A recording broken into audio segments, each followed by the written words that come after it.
Motorsport Australia. Logitech G. Play Seat. OG Gear. Max Pappas Innovations. SimSpeed TV. And the Australian Sim Racing Group.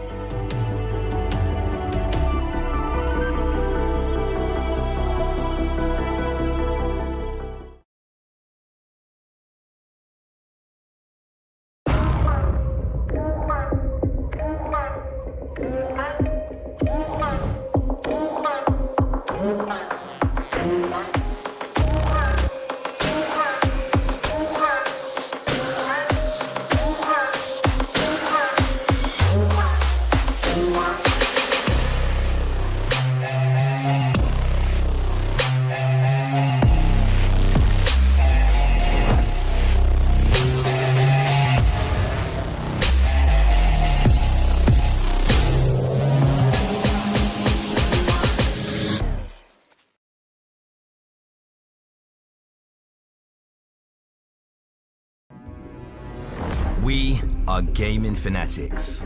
Our goal has never been to just play games. We think it's much better to feel like you're actually in the game. This feeling is what drives us as we create world-class gaming chairs. Our one aim, give you a brand new gaming experience. Help you move in perfect sync with everything on screen. Make sure you're having a ton of fun. It took us decades to achieve this, and we're still not satisfied. Every day, we wake up to get better. We'll never stop designing the very best to help you be your best. When it's all said and done, our job's only done if you're in full flow and focused on your victory. May you win, and win big.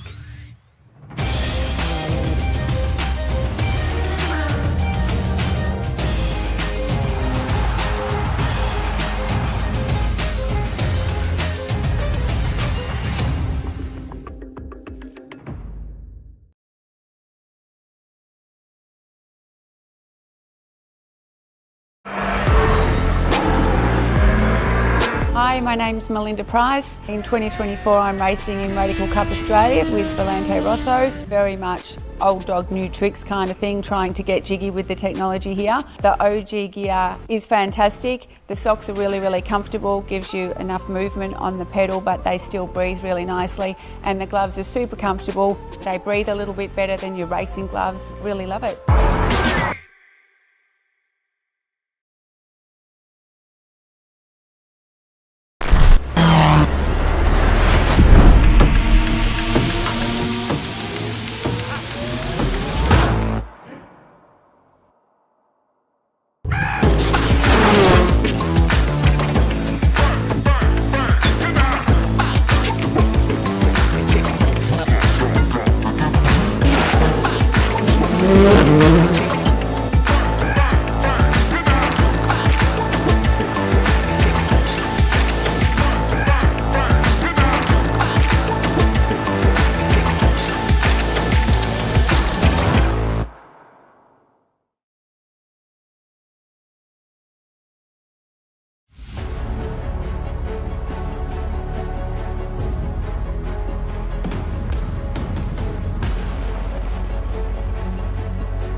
after an action-packed V8 supercars from the hills of Austria Fest, we now transition all the way over to the United States of America.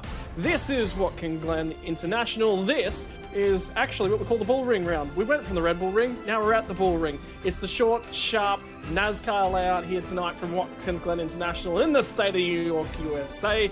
And Go Bowling's up on the signs, Sandman, but this one, she's going to be tough, she's going to be technical, and there is a very conveniently placed sign there to say, there's a chance you might go bowling. That's right. Good evening, everyone, whether you're watching around Australia or around the world. Yes, like you said, round 3, action-packed at Red Bull, and yeah, I don't think there's going to be much doubt about tonight's racing action too. If you watch real-world racing here with the Cup guys and all the rest of it there, they put on a great show, and I pretty much think we're going to be in for the exact same thing. Well, we talk about tyres. You talk about the safety car, but we get the feeling the safety car might finally get the opportunity to do some laps here tonight for the first time in 2025 in the Pro Series. Of course, we did see its introduction during the qualifying series, but it's yet to make its debut. Right, 2 rounds into the series, we've now started to see the evolution and the progress of the drivers with the new chassis. I would say at this point, everyone's just about to settle themselves in. Now we start to get a picture of exactly what our championship and our driver pool are going to look like. But more importantly, let's dive into the G-Hub, let's break down that track, and let's have a talk about some of the stats that are really important and critical to the race tonight. Yeah, absolutely, Scotty. And that's one thing that seems to be working on, ever since we left the Red Bull Ring, is they start getting laps under their belt. They get their strategy worked out. What does it look like tonight? Well, we've got 57 laps around here. So no easy feat. You look at it on paper and the layout looks like just a boot and it looks pretty easy, but at the end of the day, the drivers have really got their work cut out for them up through the S's, some of the braking zones and some of the off-track limits that don't really give you an off-track. So that's going to be a little bit spicy, and we'll touch on that a little bit later. The critical number, lap 27, is what these teams and drivers will be looking at. And, of course, plenty of variety there in strategy as well, which we like. And like you touched on, Scotty, we haven't seen that gorgeous Logitech G safety car, so I've ripped it out of the hub. We haven't seen it for 2025. Like you said, we only saw it in the qualifying series. So will we see it tonight? Yeah, not sure.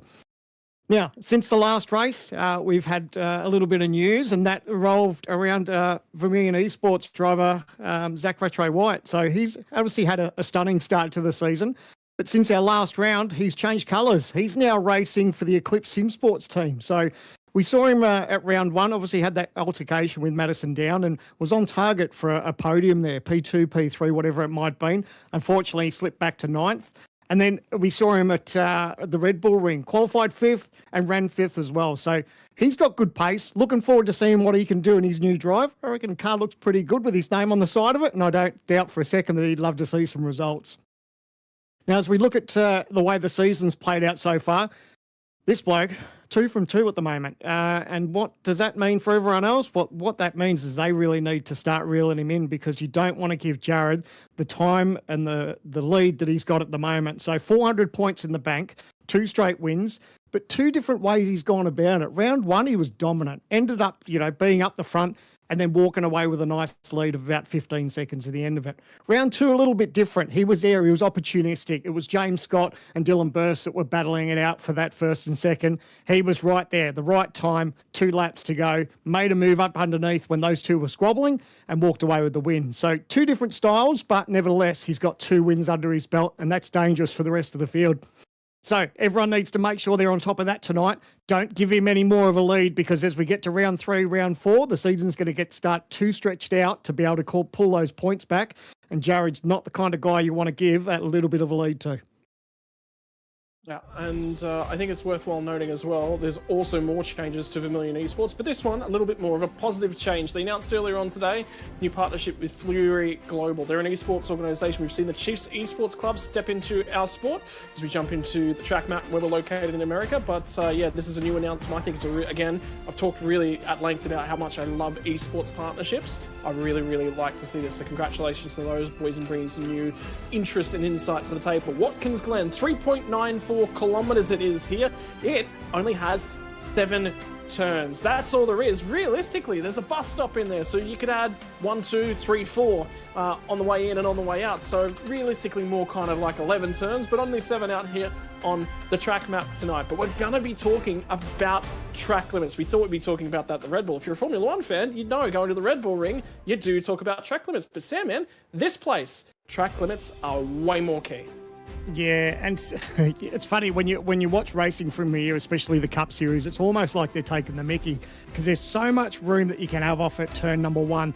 All that paved area down there is you can use that to your advantage. There is a certain section on the racetrack though, that if you go too far, you will get a slowdown.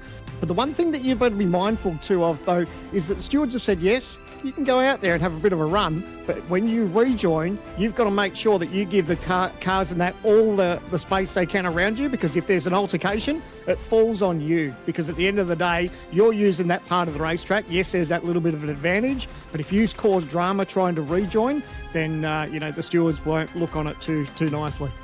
Outside of the outer loop at turn 5, there is a big part of that racetrack there that you can really open up that exit. So you'll get nice and fast off turn number 5, run all the way wide, and then again, rejoining up over the curb and making sure you're in position and getting ready for turn number 6. Again, watch those rejoins, because if there's contact, the stewards will be having a chat with you.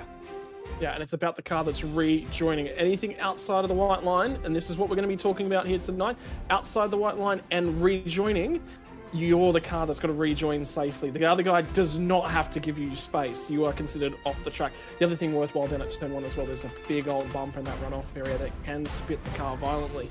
You do definitely want to stay very close to the track limits. You don't, abusing them down at turn 1, there's not a lot of gain, but there is a lot more over at the loop. That right there is also another critical point that we'll be talking about here tonight. Pit lane entry. Have a look at where that cone is placed. Oh, and think about the last corner. Look at how narrow that is. You've got to get all the way off to the right-hand side. You touched on this last time about the Red Bull ring, Sam, man. How critical it is to get into pit lane at the Red Bull ring. Watkins Glen is very, very similar. Yeah, it's amazing that we've got back-to-back rounds, and with that same sort of deal that you need to be mindful of the drivers around you, that you let them know that you're checking up, because as you turn in, that's exactly the racing line that these drivers are going to be using behind you. So luckily we got away with it at the Red Bull ring, and let's hope that we can have the same at Watkins Glen for everyone involved. Yeah, and by the way, hello and welcome to all the fans that are watching along at home. Just reading some of the comments that are trickling in. I always love seeing the support that we actually get from our fans as well. I actually got some support that was sent to us a little bit privately. Again, shout out to Samman and all that you've done with the G-Hub. Jeez, and look her over in that G-Hub, mate. You always get a lot of compliments about how good the G-Hub works out, mate. It's a great job. Keep it up. I love the fire seat on you. Thanks, buddy. Thanks, everyone. Yeah, look, we're always trying to evolve a little bit, and the G-Hub's come a long way since we debuted it a few months back over at Bathurst, but looking forward to seeing how it progresses. Race stats here tonight. Qualifying is going to be 20 minutes. I believe that's going to be split up potentially into 2 separate sections. There is 45 cars that are in the field. 45 cars over a 70-second lap is a lot of cars in a very short amount of space. High track speeds here tonight as well. There's going to be one of the highest average speeds. Worthwhile noting, actually, did some research. The lap times between here and Sandown are very, very similar, but this track is actually 800 meters longer than Sandown is. Yeah, the lap times are so close together. It just sort of talks to how slow Dandenong Road and turn 4 on the back straight is there. 45 laps here in terms, sorry, that's actually wrong. It's 57 laps for the race here tonight. The distance is actually correct, 224.58 kilometers. Fuel margin is set to 70% of the maximum amount that are actually available to us here tonight, which is 93.1 litres. What does that look like for maximum tank range, Sam, man? So it spreads out. They can almost sort of, if you're good with your fuel numbers, you're looking at probably 30 to 31 laps on a tank of fuel. But of course, that's again how aggressive you've been and about saving fuel. But I'd be surprised to see anyone go past that 30, 31, 32 lap mark. Oh, and our favourite word in V8 supercars and indeed in Formula One, the undercut. Very powerful is what we're hearing yet again here tonight. So do expect a bunch of drivers to jump out. Right, this is the first half of qualifying. We did mention that it has been split into 2 groups. 23rd and above in the championship here in Group 1. So 23rd to 47th. Remember, we've had a couple of drivers step in for drivers who like to step away. So that means we do actually have 47 entrants in the championship thus far in the season, and it's going to be the back half of those championship results that are going to be in there. So to give you sort of a marker, if you're everyone having a look at the points page, basically Bo Albert and above in terms of your championship points, they'll be out in Group 2. This Group 1, Rick Kuznetsov and below. And that's worthwhile noting. Rick Kuznetsov, remember this point last year, he was actually in hunt for a championship. His start to 2025 has not gone his way. This session's going to be interesting. I do like that they do split these groups up a little bit. With such a large field and such a short lap around here, it's nice that these drivers just get that little bit of space. They can take their time and work up to a lap. But, it seems to be that regardless of how long our qualifying sessions, there always seems to be a driver or two that just doesn't seem to get that banker in. And we touch on it almost every broadcast, don't we, Scotty, as far as how important it is to get that banker. And it surprises me sometimes that people still get caught out. Yeah, and there's going to be about the option for about 4 to 5 laps for each of the drivers here tonight. So if you get your lap 1 wrong, there will be an opportunity, but diving back into the pit lane as soon as you possibly can is going to be super critical. Can pick up an off track in the exit of the bus stop there. You can see a couple of drivers were pushing over and across. New colours, remember we said Global Fury for Vermilion and the new partnership that's coming along there. You'll see those cars in their new paint jobs for the first time here tonight. So again, everything just keeps turning. The funny thing about car racing is that the wheel just keeps turning. Yeah, not wrong. And, we touched on a little bit in the G-Hub about Zach Retro White, how he's moving teams. And that's something that's always on drivers' scopes and team scopes, looking for different talent and people that will gel within different teams. So it's great to see that there's still driver movements. And, you normally wait for it at the end of the season. We call it silly season. But to have it happen at, getting ready for round 3, that's certainly piqued the interest of a few people. And good to see that teams are always got their eye out for fresh talent. Righto, what are the first round of laps that are looking at coming through? We did see somebody get down into the 109s. There was only one car in the practice session got to the 9s. Have a guess who it was. It was indeed our championship leader, Jared Filsell, was the only one in the practice session to jump down that way. 1:10.225 at the moment for Rick Kuznetsov is the best time. Tyson Broad has put a reasonably good lap together for himself in terms of the qualifying session at the moment. So he's going to jump a fairly long way up for the Orbit Drop Bear squad. Sits at P2. Kobe Williams currently 3rd on the timing talent. Lachlan Cape and Matthew Bowler, both for Evolution Racing Team, at 4th and 5th. So they're your top 5. Wayne Burke, Kurt Stenberg, Dylan O'Shea, Ben Faulkner and Brady Baldwin, your top 10 so far. This is a bit of a norm for the supercars. They fire straight back into the lane. They've used the best part of those tyres, and they'll go in and put on a new set of Dunlops, and out they go for their next run. So it looks like Kuznetsov, is he still on a lap here? He's diving back to pit lane here. So everyone going in for those new Dunlops, and they'll go again.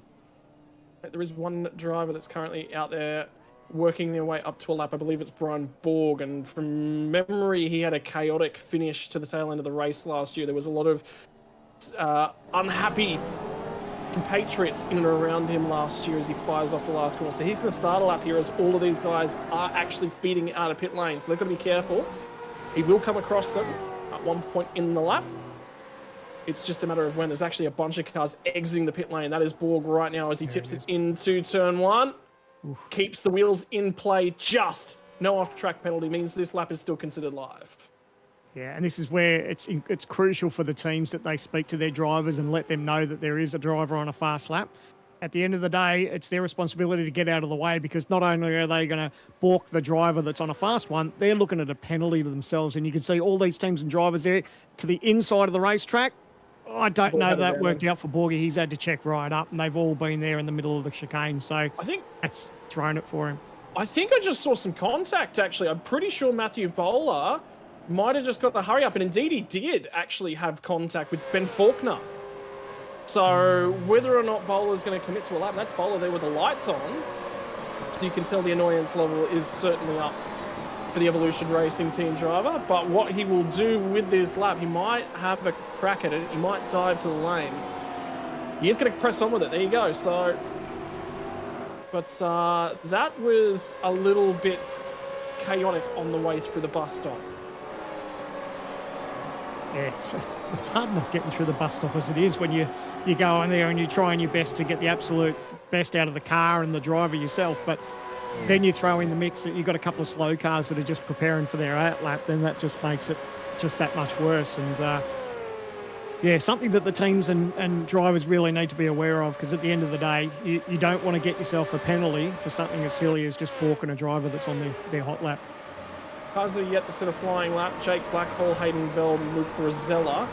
Other than that, I believe that might be the only cars as a part of this session who are yet to set a lap time. So that'll bring us around to 22 cars. Brian Borg does have a valid lap time on the board, although it is not representative. It is about 4.5 seconds off the pace of the next car ahead of him. Other than that, every other car in the 1 minute 10. So short lap time, the pace is going to be right up next to each other as cars diving the other way. That might have actually been Ben Faulkner there that was actually diving the other way, and indeed it was. And as you would imagine, the times are pretty close. It's a bit like what we saw at the Red Bull Ring last round. The qualifying was incredible. We had 40 plus cars covered by 0.8 of a second. And here at the moment, you look at that gap between first, second, third and fourth, well, fifth even, it's all under a tenth.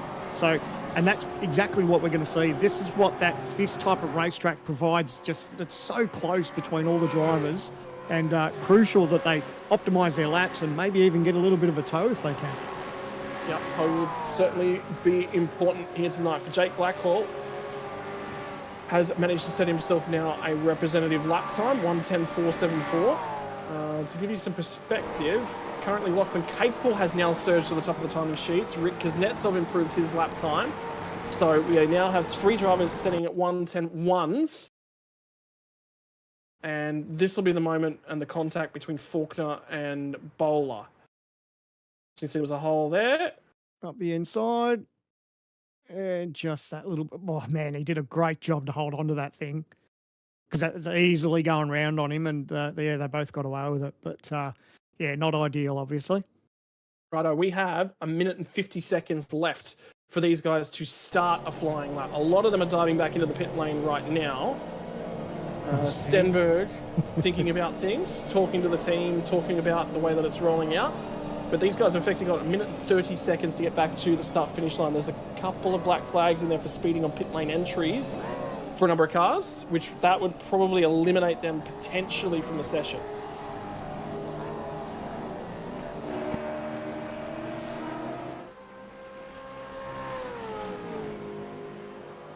Be interesting to see what was going through Denny's mind. He was obviously talking to the crew, and he knows he's got one more shot at it.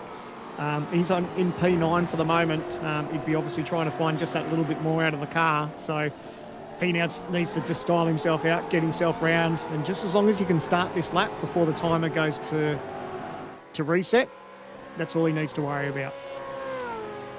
That'll be the big thing. Right, there is now going to be under a minute for these guys to get back to the start-finish line. Sean McNamara chilling out, trying to get his head into the game. Is he going to have enough time to get back there? I believe that's Ryan Jones we're actually looking at the moment. Sits down outside the 10 right now. 1:10.429 currently his best lap. Is this a representative lap time, or is this an in lap for him, will be the question. No, he's about to start a flying lap for Ryan Jones. On an out lap, this will be his final run of the flag. 20 seconds left on the board. There are a host of drivers cutting their way through at the moment. Kobe Williams, Dylan O'Shea, Hayden Veld, all out of the final corner. They are locked in. They will definitely get one more lap in. There's a couple drivers that are lurking around at the back of the field. They will not get back to the start-finish line. So this is where we start to eliminate drivers that are not going to get that lap. 3, 2, 1. And I reckon Jake Blackhall might have been the last driver to get a flying lap in. If not him, Wayne Burke maybe, but I feel Burke did not get to the line. There's a car off at turn 1. It's one of the Eclipse Sim Racing entries. There's somebody else who's picked up an off track. That's Ian Ford, who won't set another flying lap. Jones, a little bit of a slide out the other side of the bus stop. And I can tell you there was another car who missed starting their lap as well. I think it might be Dylan O'Shea. You watch this lap of Jones, so you can see how wide he is. He's not as wide as what some of the other competitors have been on that bit of the racetrack. It's not an off track on this racetrack. You can use all that. So in qualifying, that's what they need to do. He's got nice turn in here, back on the throttle, up against the ripple strip. Just over that, he got a little bit of correction there, so that's not ideal. He's turned in for the last right-hander, and he'll make his charge to the start-finish line. Yeah, what's the time going to be? 1:10.430 to beat. Gets it to the stripe. Does improve. Oi. Goes into the threes. No, he doesn't. Not quite. 4:06, but it is an improvement for him.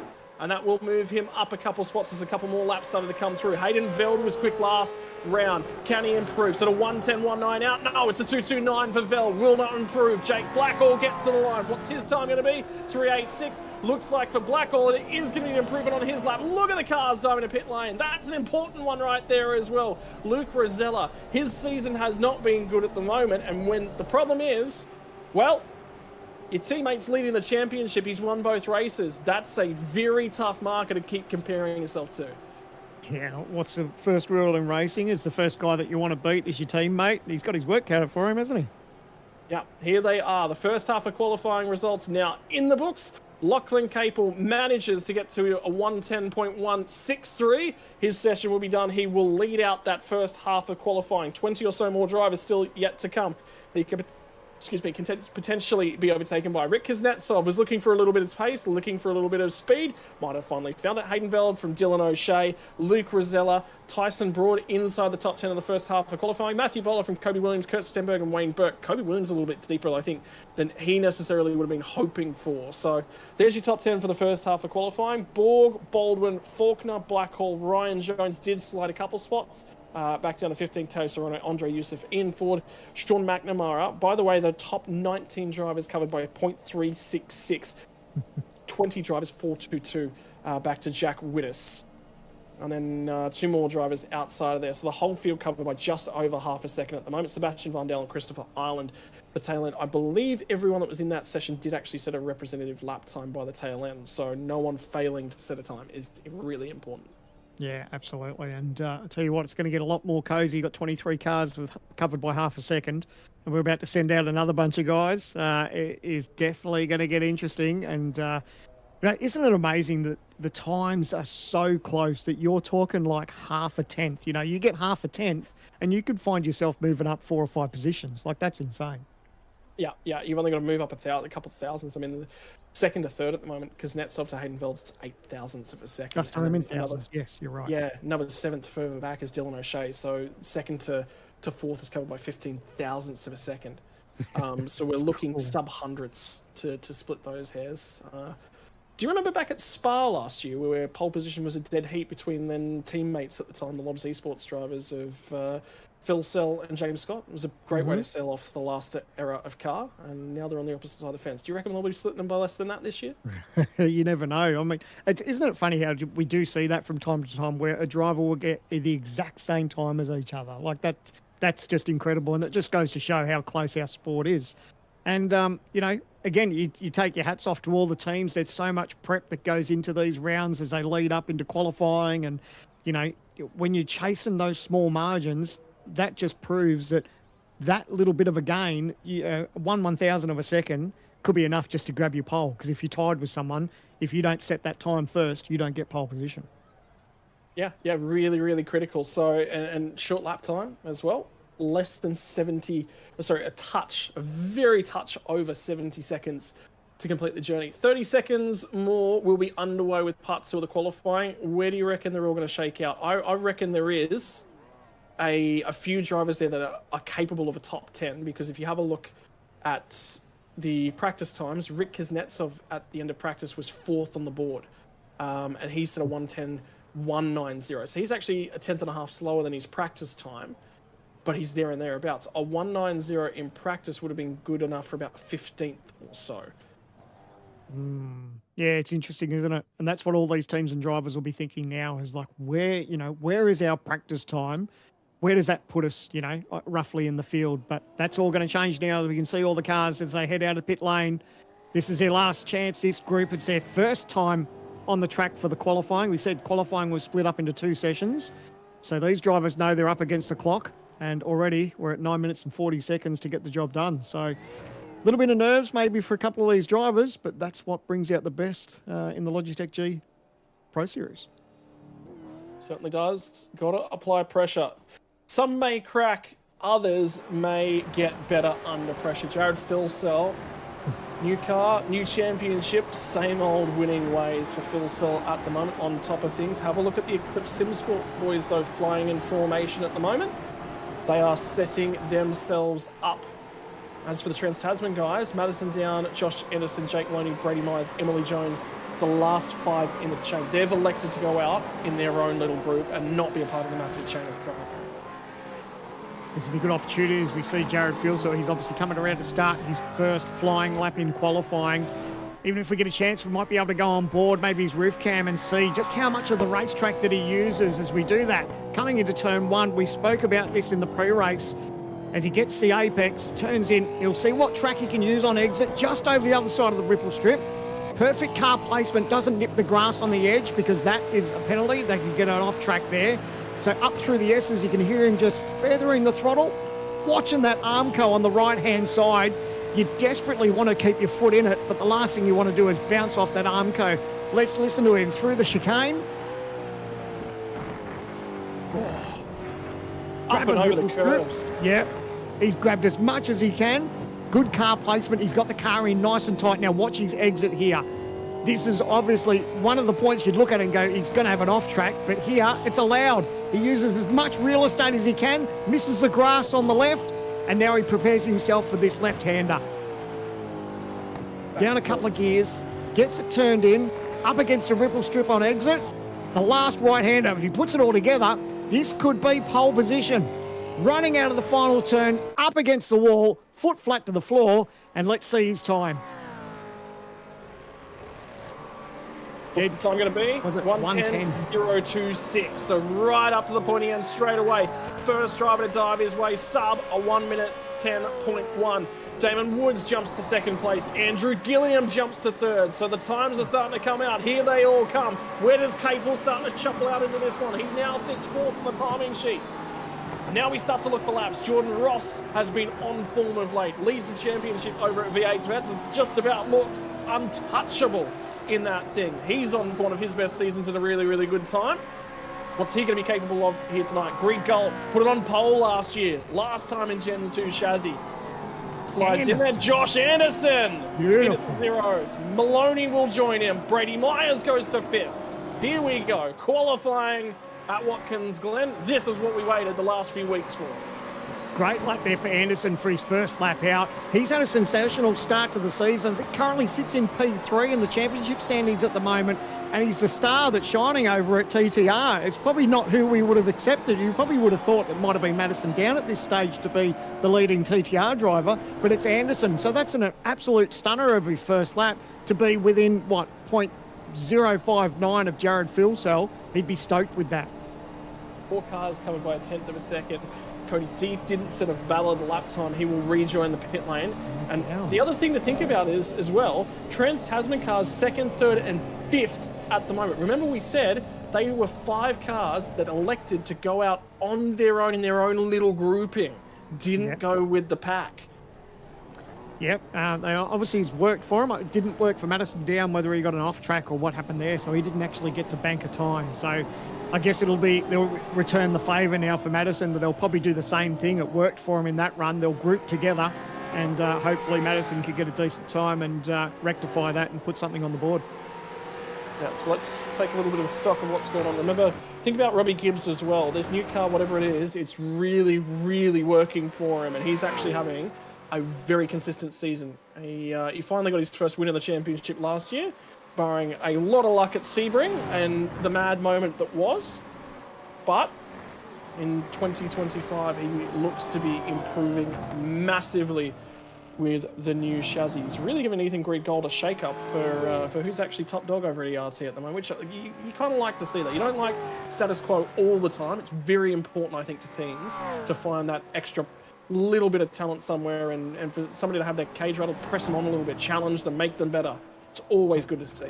Absolutely. It motivates the whole team and it lifts the team as a whole. So that is only a plus for everyone involved. Righto. Round number 2 in terms of these lap times. Dylan Burris is going to fire it off the final corner. He's going to be the first one back to the stripe in the second half of qualifying. And the big thing I'm noticing, actually listening to a ton of these guys, is they're actually running quite short gear ratios. You're hearing them all on the chip before they get to turn one. Yeah, well, that's the teams and drivers just absolutely making the max of the revs, and they know that they're on a good run. Well, let's see if they want the chip here. Not quite. But yeah, into turn one, they're carrying obviously so much speed, and they know they're obviously leaving nothing on the board. So it's not a bad sign if you're bouncing off the chip when you're just about to head in the braking zone. One of the first races actually for the Gen 3 chassis in terms of official capacity was actually up Watkins Glen. It was the classic layout though. It used the boot, but it did not take the bus stop chicane, and that sort of was the first opportunity we got to see everyone flying around in Gen 3 hardware and what the order was going to be. This time though, the shorter layout of the lot. Dylan Burst tags the wall, puts the left rear into the fence, hangs onto it. That thing is bent though, and he's going to try and get that car back to the pit lane. 14th on the timing tower at the moment, won't necessarily be all that happy. Madison down, what is he going to show us? Does he move to the top? No, Phil Sell goes into the 109s. Didn't hang around on that. He really improved. Can Cody Deeth actually get another lap time in? So that lap time got aborted. At the moment, is the only driver in the field without a valid lap time. Wow, that's pressure.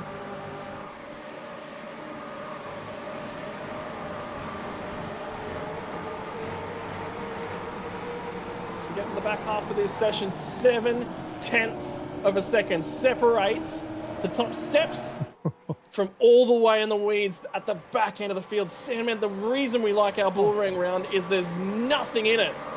Yep, and just have a look, Emily Jones has moved herself into P5 with a 1:10.1. So, tell you what, TTR lifting their game a little bit, but Madison down, he's probably a little bit further than what we would expect. I'm trying to find him on the sheets, 21st at the moment. So, not ideal for Madison, but the likes of Josh Anderson and Emily Jones, they're all starting to fly the flag. Obviously, Brady Myers is up there as well. So, but yeah, a little bit different from what we're seeing from Madison down. Zach Rattray White, new team. He sits second for the Eclipse drivers. Damon Woods directly ahead of him. So he would really be happy with that. New outing, only 15 thousandths off teammate ahead of him. That would be a very strong showing. To be very happy with that. Let's talk about the differences. By the way, we were talking about how little there is between the drivers. Andrew Gilliam and Josh Anderson. It says 1,000th of a second. That's a rounding on the timing charts. I can tell you 110.054 for the pair of them in the sim. I've got to make it up to Maloney too. I don't know if I mentioned it him before. So before he gives me a clip, Maloney P4 as well. So good showing. But this is it now, isn't it? A minute 20. They've got to get round and start their lap. This is their last chance for them to improve. Is Jared Filsell going to hold on for pole position here? We already touched on in the G-Hub of the incredible start he's had to this season. It's been two different ways he's gone about it. He was dominant in round one, and he put himself in a good position for round two to take that win. So, you know, he's doing everything right so far, and for him to be on pole, if he gets away with this one, will just make his night just that little bit easier. He's got one of the biggest margins to the next car in the field as well. That's the skill he's putting on display at the moment. Damon Woods is looking for a little bit of an extra toe. Dylan Burst is going to be the driver responsible for helping him out here tonight. Burst is going to lead that field back once more. James Scott at the moment, 27th in the running order. He has got one lap to improve that. 28 seconds on the clock as they run it out of the final corner. I can tell you there's three drivers that are not going to get back to the start-finish line. They will not start a lap. They are Josh Anderson, Brady Myers, and Jake Maloney. So their qualifying sessions will be done. They're all three of them inside the top 10, but somebody might find an improvement at the back end of the session. Here we go. Final laps for the field in less than 70 seconds. Qualifying will be over for the lot of them. How's the pressure for James Scott? We touched on that he was in the battle there to take the win at the Red Bull Ring. He finished P2 when Jared Filsell pinched that win off him with 2 laps to go. Now he finds himself really deep in the field. He needs to make this lap count. He doesn't want to make any mistakes, but doesn't want to get held up either. It looks like he's got enough of a gap from the car in front of him where he can sort of utilise his own space and get in there maybe under brakes and get that little bit deeper. But, man, he needs to make this last half lap count. Yeah. starting outside the top 10 for the first time in what would be a very long time for him. Anderson's qualifying is done. You see the black flag against his name at the moment, so the rest of them will try and funnel their way through. He can't improve. He cannot clamber up and try and take pole position. For Dylan Burst, it's 18th on the timing tower. Here we go. They're all going to come through in quick fashion. Burst goes to a 1:10.251. Won't be an improvement for him. Damon Woods does improve. Goes to 4th spot. It was 4th spot for a moment, and then he slides down the timing sheets. Who's going to find some time here? Gilliam did find a touch of time. I tell you what, Phil Sell found a touch more time. Only driving to the 109s, finds more time to press it out the front end of the field. Is there anybody else out there that's going to find time? No, that's it. Qualifying's already done. Wow. And I noticed too, Scott didn't improve, so he's finding himself back in the field as well. So tell you what, this has got an interesting, absolutely close as you love it. And mate, what racing we're going to have to see tonight. It's going to be incredible. James Scott only set 2 valid lap times from his attempts. He did improve by 0.06 of a second, so he did find some time. But your pole position from Watkins, Glen, Jared Philsell takes another pole position in his career. He will start from pole position, the only driver to get down in the 1 minute and 9 second marker. So he'll start off pole position. Josh Anderson on a surge of form starts off alongside of him.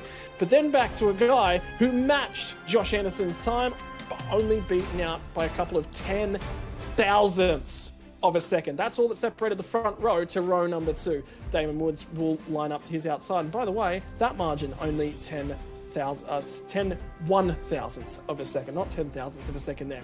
Jake Maloney and Emily Jones are going to be on row number 3, so the teammates locking up there. 3 of the TTR cars inside of the top 6, big improvement for them. Zach Rattray White is into 7th place, 1:10.130 for him. Brady Myers, 8 thousandths of a second behind him, will line up alongside. There's nothing between them, and man who just turned 23 this week, Griffin Gardner, celebrates a happy birthday from 9th spot on the grid. Lachlan Capel will line up alongside him. Remember how good Capel's time was in the first part of qualifying? That was good enough to hang on to the top 10.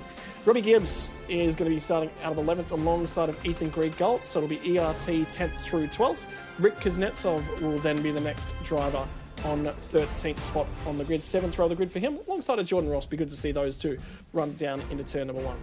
Dylan Rudd, last year's defending champion, will be starting 15th spot for the bull ring round. He will be in the thick of it. Hayden Veld will start to his outside. By the way, 1,000th of a second between those two in 15th and 16th. That's how tight it is back there. 4 thousandths back, we find Jacob O'Reilly, and Dylan O'Shea will be 3 thousandths of a second in behind him.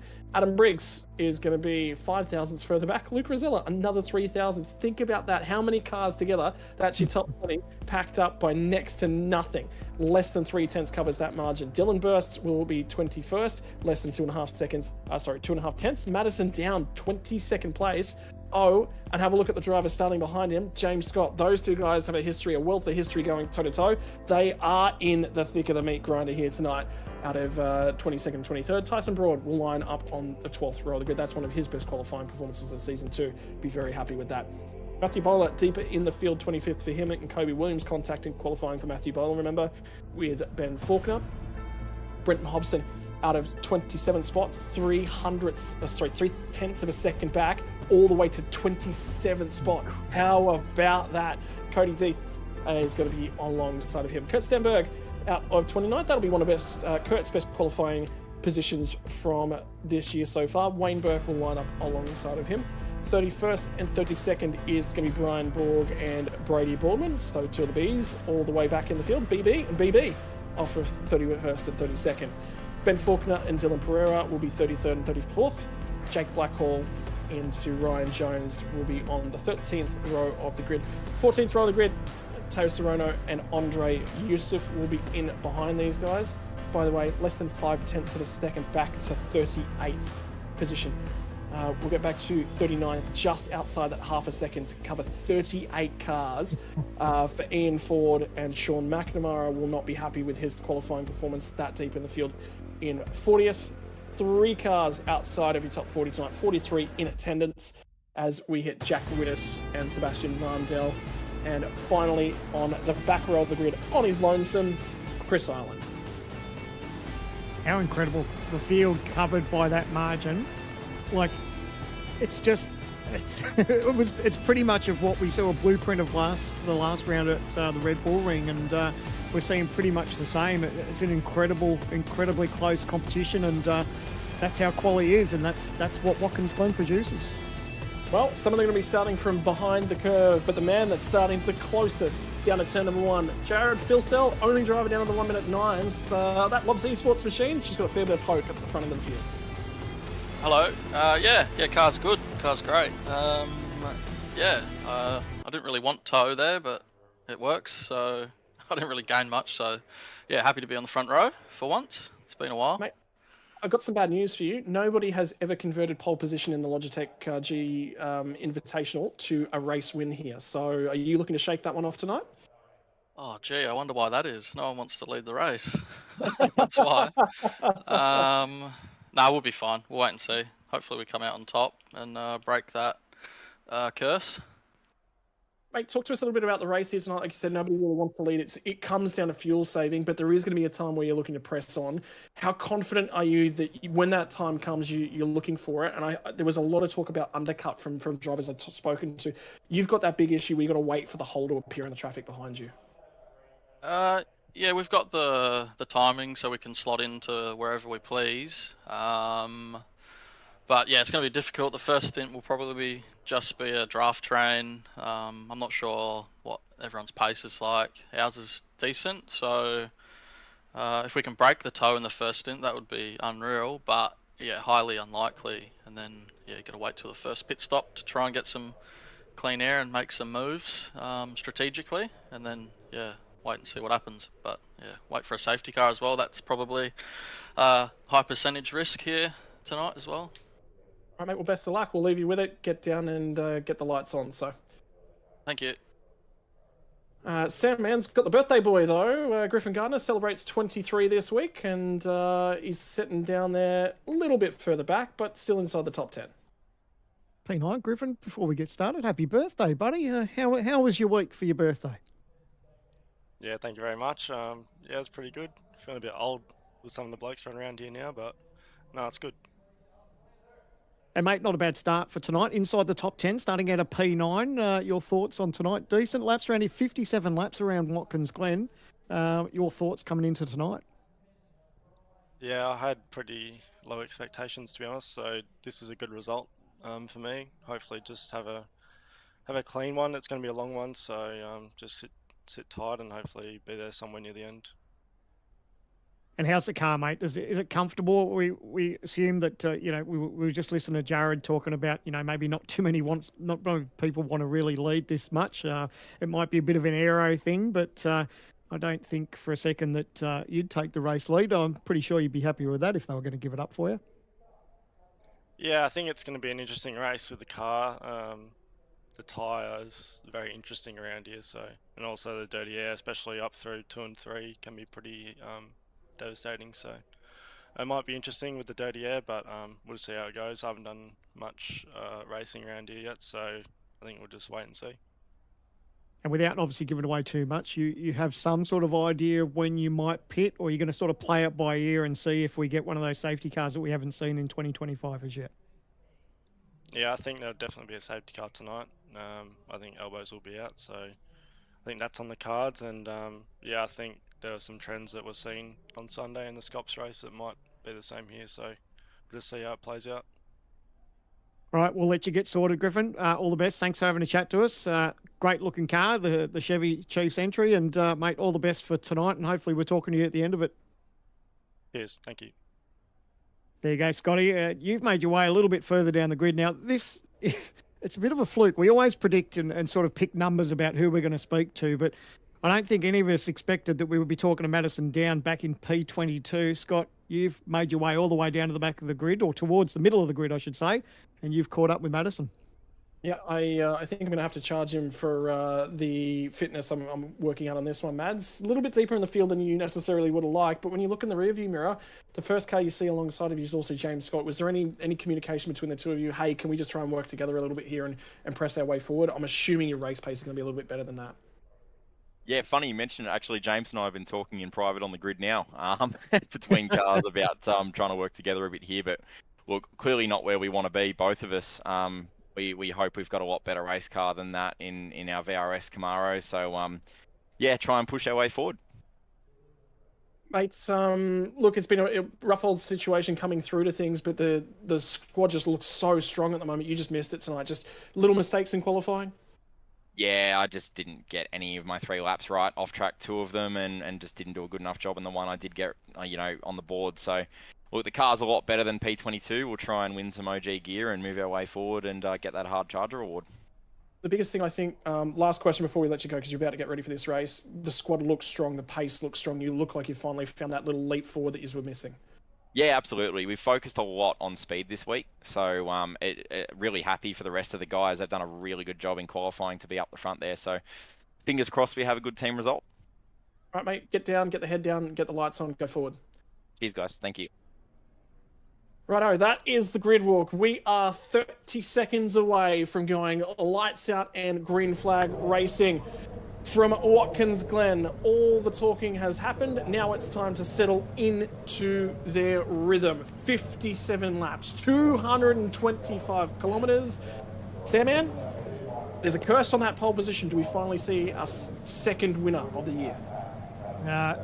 Well, I mean, Josh Anderson says yes, and Jared Filsell says no. So, Jared's pretty keen to get the win, but the turn of pace that Josh has got too, that's impressive. But it's going to be interesting as we get ready for the start.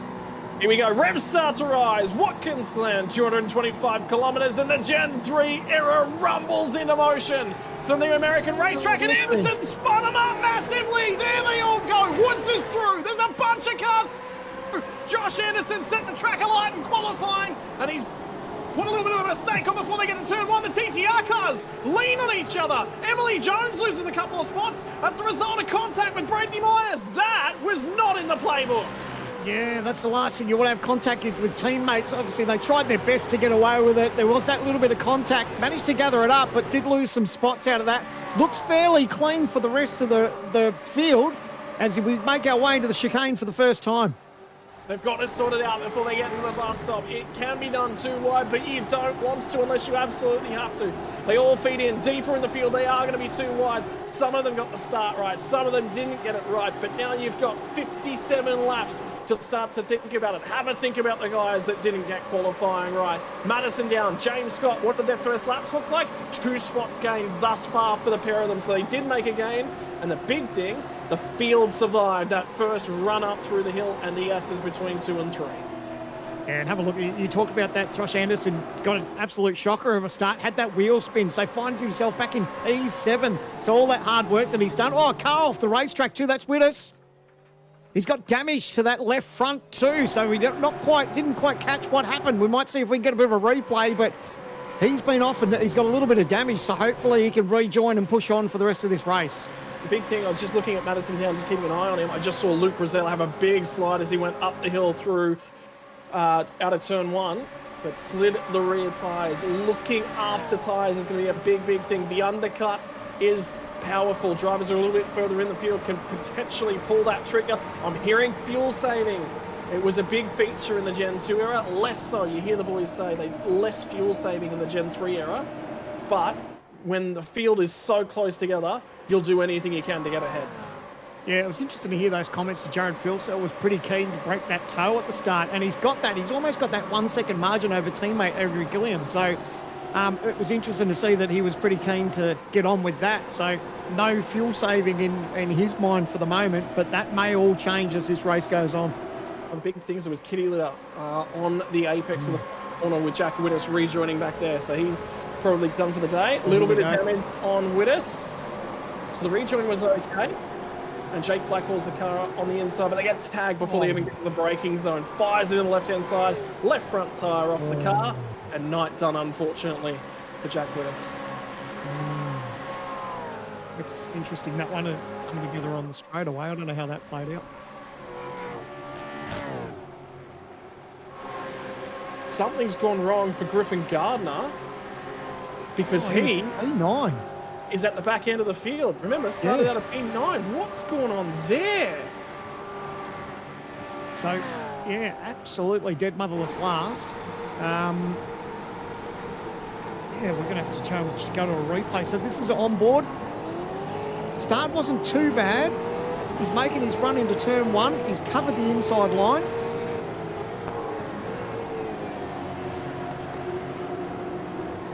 Obviously, we see that a little bit. Oh, he's got a little bit of a... What's happened there? Has the car died? Surely not. What's happened? Punch the pit lane speed limit, maybe? Yeah, I don't know. It looks like he got out of harm's way. Like he was concerned that he was going to get rear-ended, and he sort of looks like he moved over to get out of the way. So, not exactly sure. Very strange. He had a snap. He definitely had a snap. I just went back and had a bit of a look at it, and he basically maintains 100 kilometers as he gets up through 100 kph as he gets up through the S's. So no idea what's going on there, but he's gone for a fall through the field. Nearly looks like you're right. There might have been something that come unplugged or something that went awry for him. Either way, birthday boys falling through the field. Get in touch with this little pack around Cody Williams, and Brady Baldwin was too wide there as they run on the way into bus stop chicane.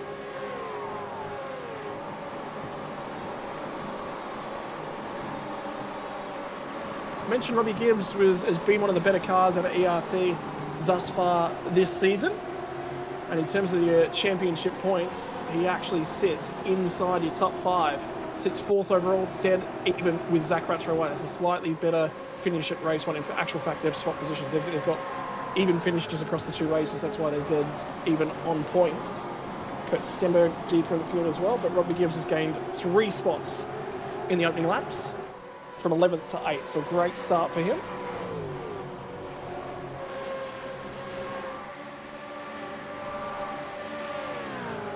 There's the listers of the movers and shakers. Cody Deese +7, Dylan Pereira 5, McNamara 4, Myers up 3.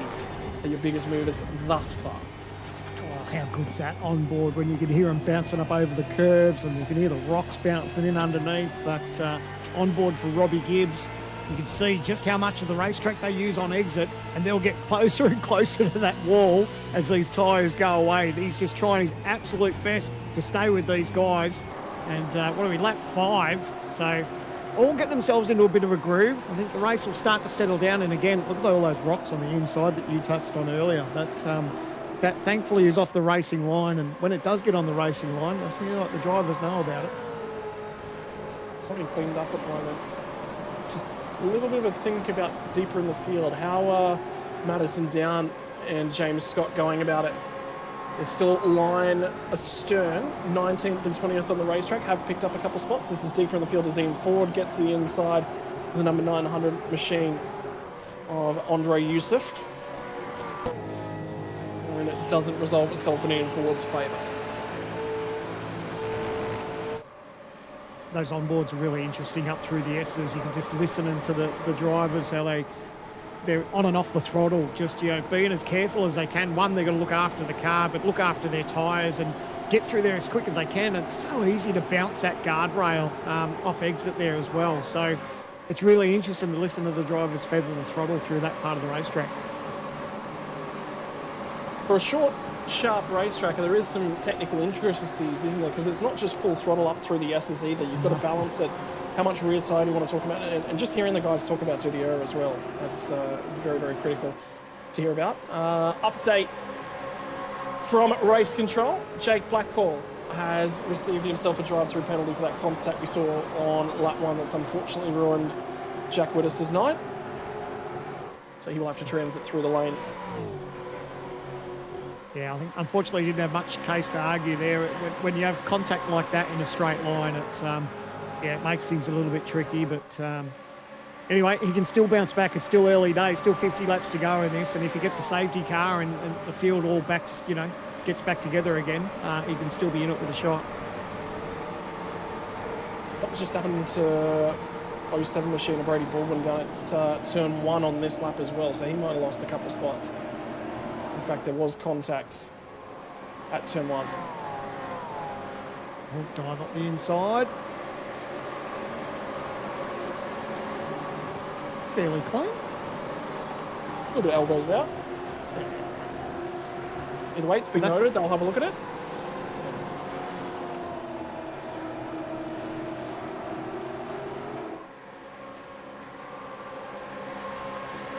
But everyone's just chilled out at the moment, isn't it? There's not a huge deal going on right now. It's going to be, I reckon it's going to be a race to two halves. Yeah, it's interesting because I had the pleasure of testing with TTR through the week. I stayed out of all their setup chat, but I was just interested to see how the car felt and had a run with a couple of their setups and was listening to what the guys were talking about as far as getting their cars to work and hearing what they were going throughout that session. It was really interesting and yeah, there's so much that plays out with these teams and drivers in the background as they lead up to all these races. We'll see this awesome slow-mo, and this is Scott up against the barrier. Oh, he's even kicked, you can look how much, there's the tiniest bit of grass there. He's kicked up the grass, and I think he's got away without whacking the barrier. How good is that? He might send the invoice to Watkins Glen for a little bit of lawn mowing services for them. I'd just be stoked I haven't got panel damage getting that close to the barrier. I'm not that good. I'm not good enough to do that. That's supreme. That's the level you've got to take to. You've got to use every inch of racetrack. And for James Scott, he's used every inch of racetrack. I went a few inches more. Yeah.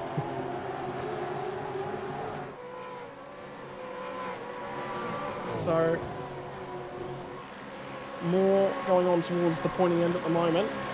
This is Brady Myers on the run into the final corner. And again, we were just talking about using racetrack, and that's using a whisker too much on the tip end of the final corner. He got away with it though. But yeah, you don't want to get any more aggressive with the grass there. You lose that little bit of traction on that left rear and you'll go around quick smart. But got away with it. He'll no doubt keep that in the mental Rolodex and make sure he doesn't want to keep doing that as the night goes on. It's really interesting. We've had 9 laps. We're on the 9th lap at the moment. Last time by, lap times had fallen off by about 0.6 of a second.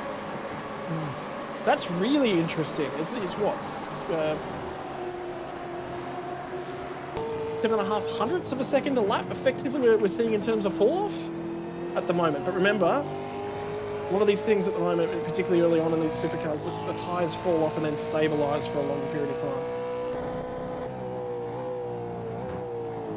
So at the moment, Zach Rattray-White defending from Josh Anderson.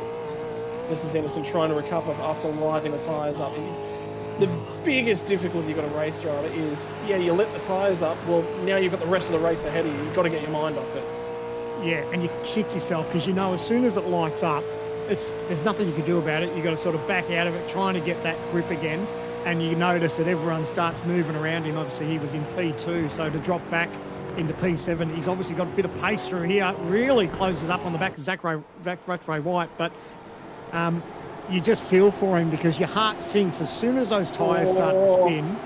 You know, he knows he's in a world of hurt, so he just needs to push on. But how's that? Nice and close, up close and personal with Zach Rattray-White. He said nose is in a world of hurt. He nearly nudged the nose into Zach Rattray-White. So it looks like Rattray-White's struggling for a little bit of drive off the corner at the moment, where Anderson has a very, very balanced race car. Damon Woods as well. Think about this teammate to Rattray-White. Sits third. He's lost that lead grouping of Jared Philsell, Andrew Gilliam. And Gilliam on lap 10 was a touch slow, but on lap 9 he was a touch faster. So they're seesawing between those two. And I think that's just a little bit of pace management at the moment. But yeah, Rattray-White's starting to lose the rears just a touch. Oh, this is into the chicane. That is as close as you want to that inside barrier. Both of them got away with it. How good is that slow-mo when you see the guys approaching that chicane as quick as they do and you nail that entry perfect? And that's exactly right through that section there is where we were watching. That was super cool. That's it with chicanes. You've got to use everything that's on offer to you. Well, I talked about it, the drivers, safety car. And last year we had one late in the piece and there was a bunch of drivers that elected to go each way in terms of strategy. The reason actually was Ethan Greg-Galt brought out the safety car after clouting the inside of the that wall that we're actually just looking at, by the way, on the entry to the bus stop. Last year it was the first time we'd actually had the new damage model on supercars. And there was a learning curve with that. This year the learning curve is certainly there. for the Gen 3, but the learning curve less so. We've already got a lot of racing underneath our feet in the meantime. We've got here a position there. Great goal up the inside of Emily Jones. They're going to go side by side. That as mate stick a cigarette paper between them. Just a little bit of contact just on the exit.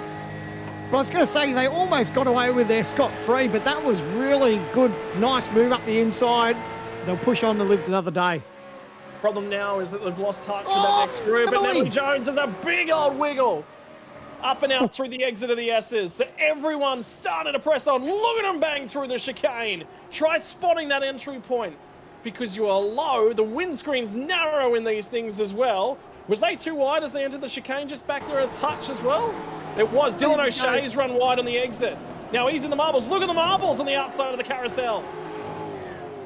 And now they'll be using this racetrack on the outside as much as they can. They've got to be smart. Almost 3 wide. No, they've all got out of that a little bit smarter. That's good. But still, you've got to watch that rejoin. We touched on that. Oh, there we go. Holding on to it. He managed to get away with it, gathered it up. Thankfully, that area isn't grass and gravel. Managed to gather it up. But yeah, just that little bit of touch got him sideways. Anderson's hit the pit lane. Anderson jumps into the pit lane. He's looking for an undercut, and he needs to try and make this work. First of the cars. Spun the tyres up on lap 1. He's looking for a little bit of track position. This is a very, very long run to the flag from here. About halfway through the first stint. Be interesting to see what he does in terms of fuel.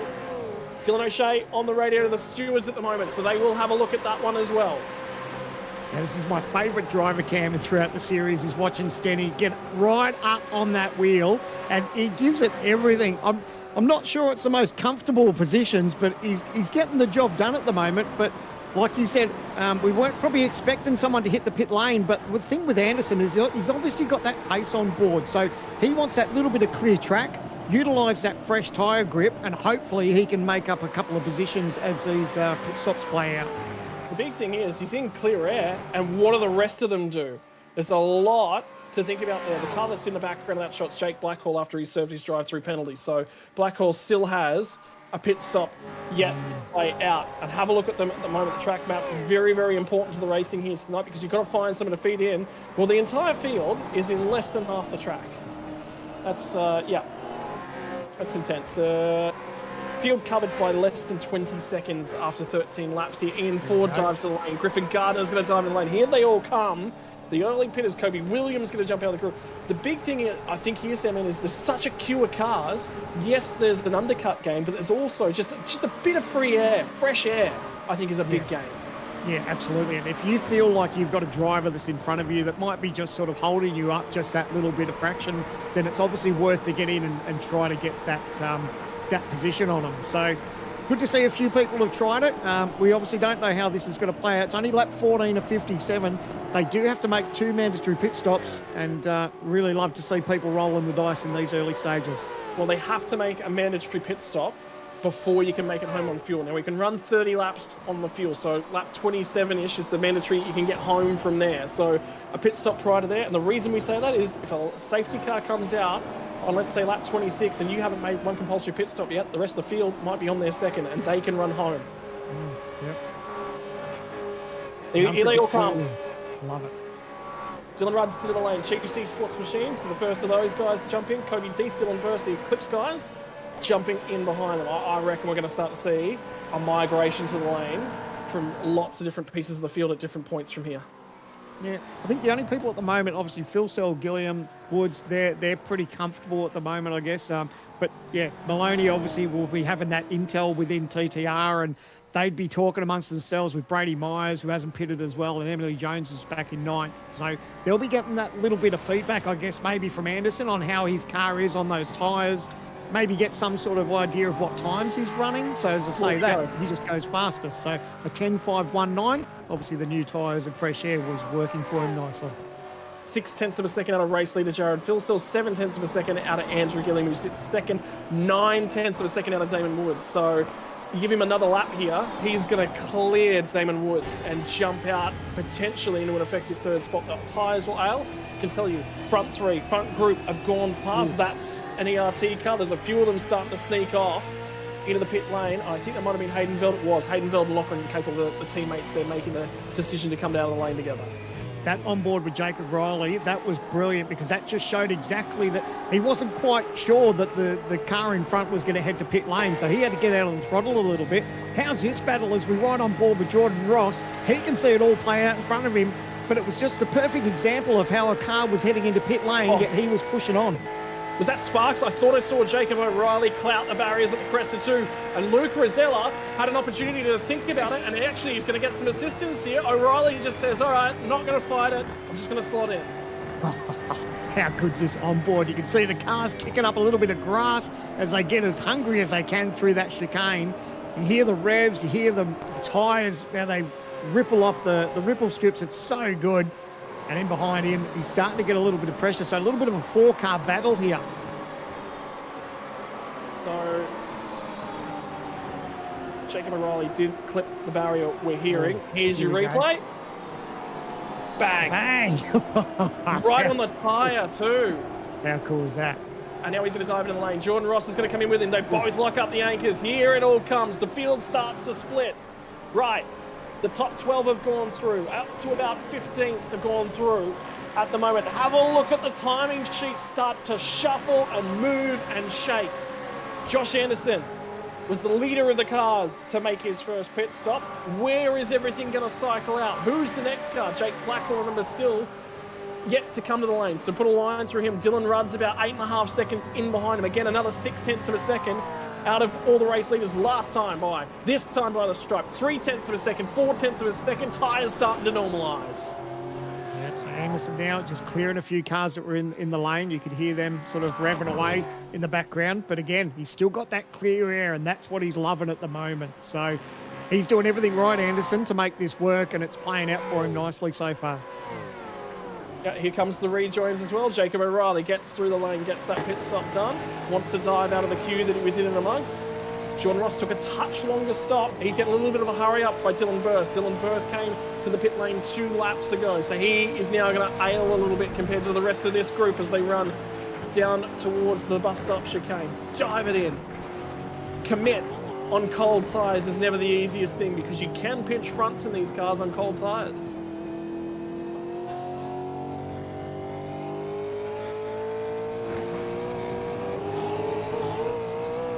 How about this down at turn 1? Yeah, so Dylan Burst. Nice and close. Oh, that's as close as you want to get. There might have been just the littlest of kiss there as we go to the OG Gear replay. But how's that? That's how close it is up through that section. That's incredible.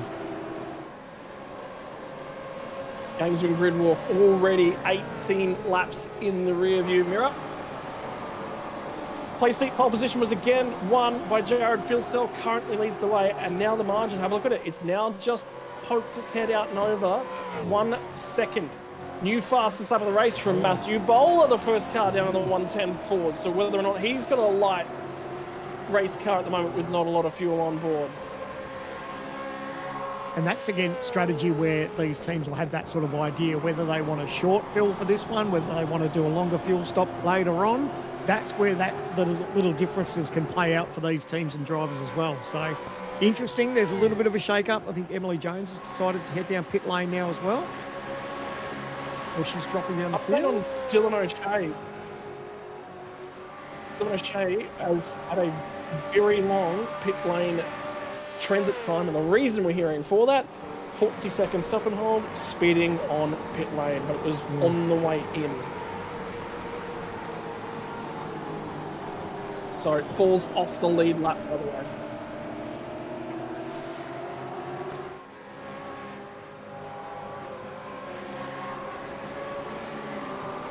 So pretty massive on the way in, 77 kilometres an hour.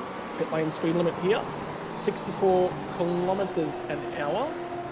And what does that translate into mile an hour? Because remember, this is an American track. 40 mile an hour in terms of pit lane speed. So Zach lived in. Sorry. Here we go. So obviously we touched on new colours for Zach Rattray White as he's joined the Eclipse Sim Sports team. He obviously was, for the first 2 rounds, had the purple and black Vermilion car, but some new opportunities for him and pretty exciting as we go on board with Emily Jones. Looking back to Rick Kazestov, nice and close between these two. Is he close enough to have a dive? Not just yet. So now we'll start to see a little bit of that strategy play its way back out. Ethan Greengold sits second on the road, an effective strategy. That's going to change here as Emily Jones. Remember, Blackhall yet to make his first stop, so he is on very, very old rubber at this point in time compared to the rest of them as they try and cut their way through. So now he starts to become a little bit of a cork in the bottle, and here comes the send from Dylan Rudd from 1.5 miles back, but he's got to get on with his motor race. Mate, that is tyre grip explained at its best. You could just see how far he came back, was able to pull it up and hold that nice line, and that's the difference between, used and new tyres. But it's also the criticality, like if Dylan gets held up by that one corner, he potentially loses touch with the next group ahead of him, and that's race done, nearly. Yeah, absolutely. So it's an aggressive send, but it was an aggressive send because he had to do it. There was not really much of an opportunity to sit down and wait for the opportunity to present itself. And again, Blackhall is going to get harassed. He needs to get out of this queue, I think. I think he's just going to take it. And he just actually said, by the way, just to let the guys in and around him know, he is actually pitting in this lap. So, bigger pitting, Maloney, Myers, Gibbs, Ireland, they're in the lane as well at the moment. So more of these front runners. I know pit stops are playing out. I just touched on that, but Madison finds himself inside the top 5. What have we got through here as we go to the OG Gear replay? Oh, no room there. A little bit of a kiss. They managed to get away with it. There was obviously no room there to make the pass as Emily Jones goes fastest now, obviously with that new fresh rubber. I'll tell you what, a little bit of bump and grind. I don't mind it. It's good. have a look at the 3 cars that at the top of the timing sheets that have not come to the pit lane at the moment. Jared Filsell, Andrew Gillen, Luke Rosella. Teammates. Well, I say that, I just cursed it because Rosella's actually going to make his way into pit lane this time by. Madison Down will continue on. So have a think about that. That's teammates sitting there and having a think, and they're all on the same page at the moment. Josh Anderson has jumped everyone in behind him that elected to stay out a time of laps. So we're just going to keep an eye on things. Jake Maloney on fresh tyres is right there though, and Josh Anderson's tyres will have fallen off. So you expect that Ando's not going to make this too difficult for Maloney.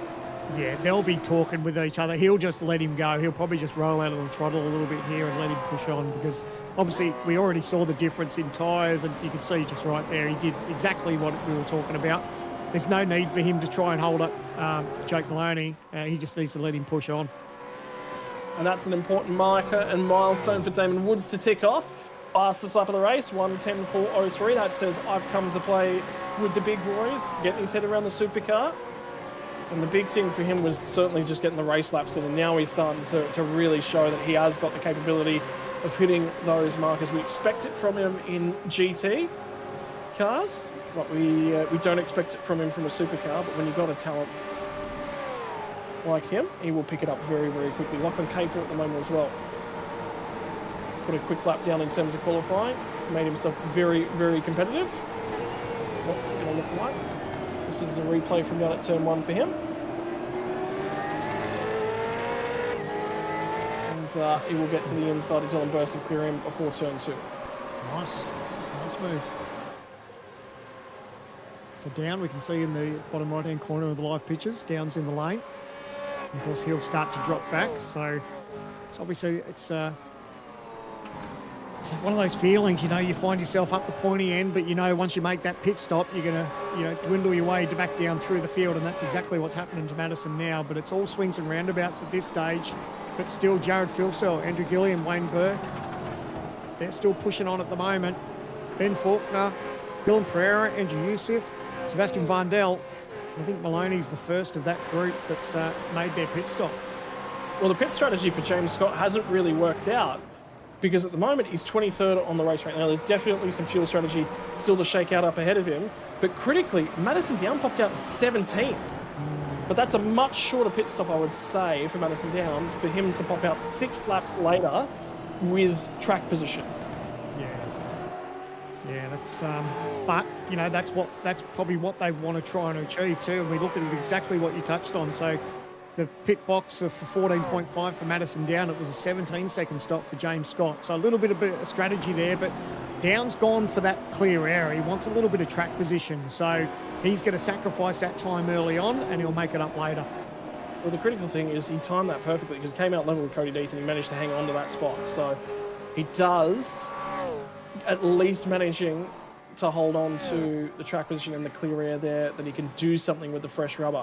Now he's got a very big tyre offset to a bunch of the cars up ahead of him. Right, we're waiting on pit stops. And remember, we're coming up on critical lap numbers here, by the way, because lap 26, only a couple laps to go. Jared Filsell's going to dive in. Gilliam's going to follow. So that will cleanse those two guys. I just heard Dylan Pereira say on the radio that he will be into the lane as well. What's that leave us with? Andre Youssef, Sebastian Vandel, the only two yet to stop.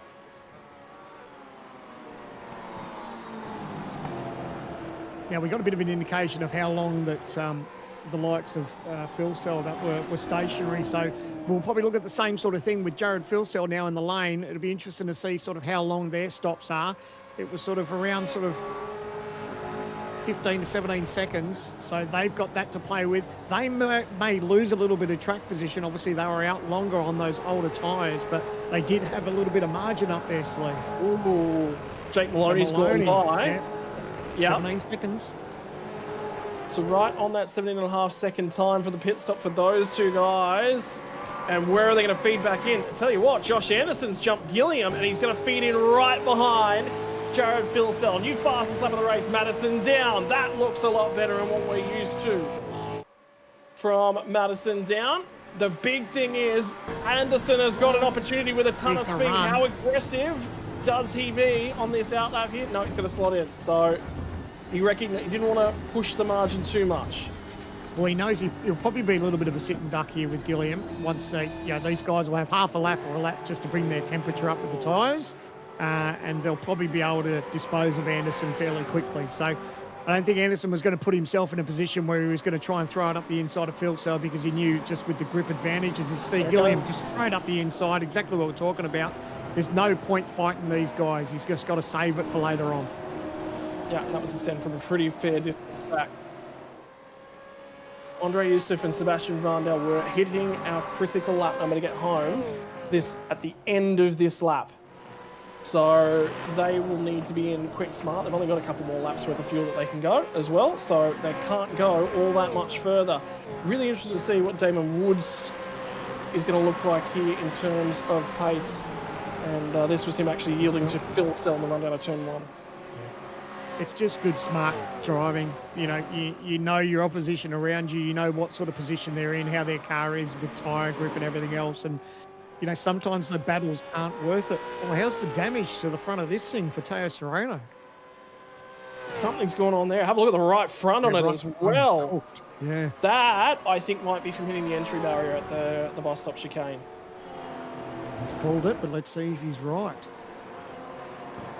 Is it up through the S's? So he's come through here. Looks pretty good. Oh, no, he's gone a little bit wide. Oh, he got a little bit of contact. He's tried to overcorrected and nosed it into the barrier. That was a car coming out of pit lane, I believe, was it? So, yep.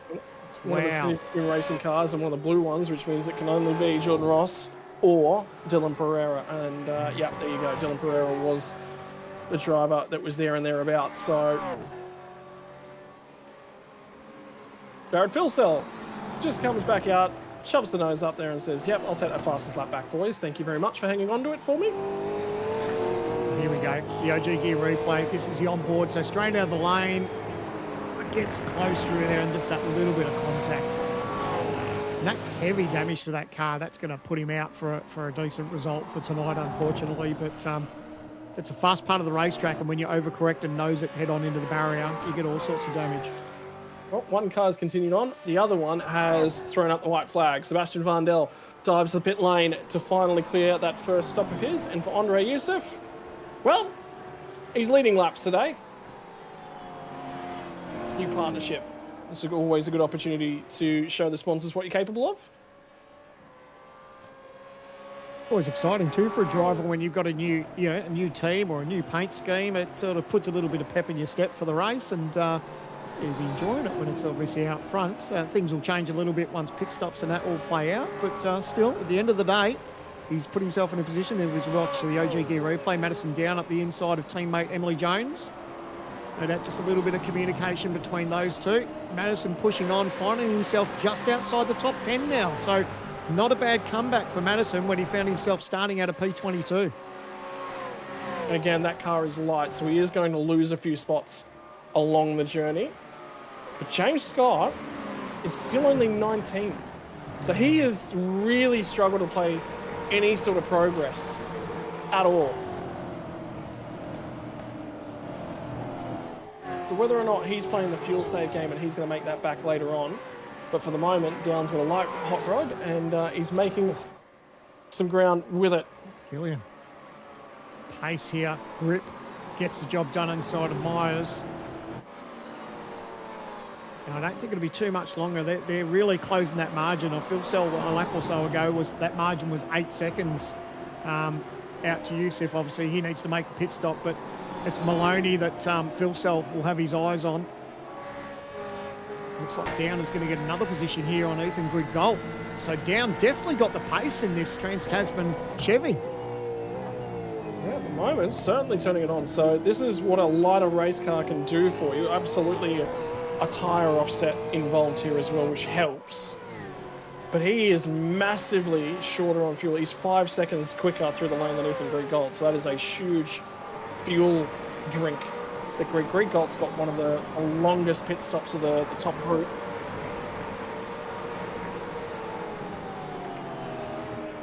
Look at we're talking about pit stops. Maloney was in the box for 12.6 seconds. Phil Sell 17.5. And this is where Jared, so he's got more fuel in the tank. He's got fresher rubber. And I think it'll only be a moment of corners before he gets past Maloney here. But that's the difference with strategy just playing out at this point of the race with 29 laps to go. Well, it was 0.8 of a second difference in terms of their pace last time by. So what's this time by going to tell the story in terms of the stopwatch? 1:11.246, 1:10.657. So another 0.6 of a second, and back to the point when Andre Yusuf finally jumps out of the way and gets his pit stop done. He's still pushing on as Andre Yusuf. Yeah, rolling the dice. Hey, he's hoping that do we get a safety car? Does that sort of mix things up? But I don't think it'll be too much longer. We did say that drivers could get out to maybe 30 laps or so, but yeah, he's having a red hot go. But at the end of the day, I think the driver that's in cruise control at the moment is Jared Filsell. Looks like he's doing it pretty easy at the moment. And the way that pit stops are playing out, it's only sort of him and his teammate Andrew Gilliam that he probably has to worry about at this stage. But interesting nevertheless. So for now, we watch and we wait for that final pit stop of the first round to come to us, but in the meantime, next time by the stripe, we'll move to 27 laps left to run. Bulk of the field started their pit stops about lap 15. Andre Yusuf will now jump into the pit lane, so that cleanses the field. But what it doesn't do is cleanses the fuel drop. That will be the big talking point in the back half of the race. But I love that drivers are doing that, because obviously with that lighter fuel load, as we saw with Madison Down, who had that little bit of pace, yes, he knows he has to make up that time in the lane next time by, but if he can make that little bit of margin while the car's that little bit lighter, hopefully that pain won't be as bad when it comes round to the second lot of pit stops. But I love it. There's people rolling the dice, and Madison finds himself in P9 at the moment. I'll tell you what, he's chomping time out. Zach Rattray White's the next car on the road. Last time by 0.6 of a second, although I think Rattray White actually might have had a slow lap because he was not on par with a lot of the cars that were in and around him, so that may change things. Battle at the moment for 20th spot, and I get the feeling there'll be some more strategy in this one. And it will also include one car fractionally ahead of these guys. Lachlan Capel's actually in 19th. Just said, so it will actually be the battle for 19th. And there's some varying fuel strategies amongst this one. Lachlan Capel and Hayden Veld, I think, filled the cars potentially at that first stop because they've got very long pit stops.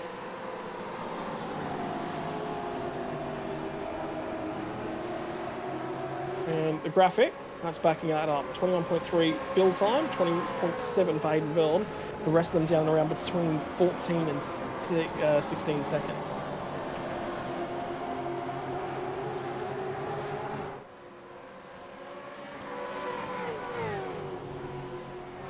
we're a little bit line astern here. Everyone's sort of settled themselves into a rhythm, and now we're just sort of waiting to see how the race plays out. The one thing I have noticed is the difference from Gen 2 to Gen 3 is the draft doesn't seem to be as effective with the Gen 3 cars. I probably felt that the Gen 2 cars sucked up that little bit better, and we're probably not seeing the effect of the draft as what we have probably done in the past. It's interesting with the new cars. A little bit heavier, less aero on them as well, so they don't punch, they don't have as much of a hole in the air, and they sit there a lot more profile. They're not quite as tall, are they? No. So, worthwhile keeping half an eye on. Teo Serrano's got the car repaired, and he's going to return to the race. 6 laps down at the moment. Actually, will become 7 laps down the next time he passes that finish line. So he'll be 7 laps down, but still circulating. Jordan Ross is going to get to the inside of Dylan Rudd at turn 1. Get that job done. And move him up inside the top 15.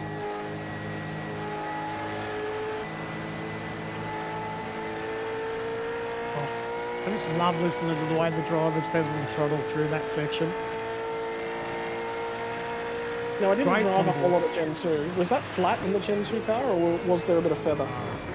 You're talking to a dodgy commentator, I'm not sure. You'd have to talk to a better race car driver than me. But, yeah, I think there was still some feathering involved. I don't think it was flat. You might get away with it possibly with a, quali set, light fuel, brand new tyres, possibly. I'm not sure. But, yeah, obviously that first part, the right-hander turn in and then through the left, I don't know that you'd be full throttle on entry, but maybe up through the last part of the S's possibly. But again, I'm only a dodgy commentator. And again, we go to the whole... I did testing with the guys at TCR in the lead up to this race, and quite surprised that I wasn't as far back off them than as I thought. Better if it was a shorter lap. I know. I didn't want to. You ruined it for me, Scotty. No, I agree with you, because now you're just making me sit there and go, gee, maybe I should roll the dice thing out like there and see what I'm capable of. But trust me, that didn't go unnoticed. I did realise that it was Watkins Glen, and we're not talking Mount Panorama. I'm sure the times would have been incredibly different at Mount Panorama, but yeah, it still made me feel nice about myself. We've got another of our slow-mo super shots coming your way here in a few moments, because again, drivers flirting with disaster. You got to take some risks though when you're a race car driver. You got to run it all the way out to the barriers, but we'll have one for you right here. Look at that. Oh, stop it. No! Oh. That's awesome. That's brilliant.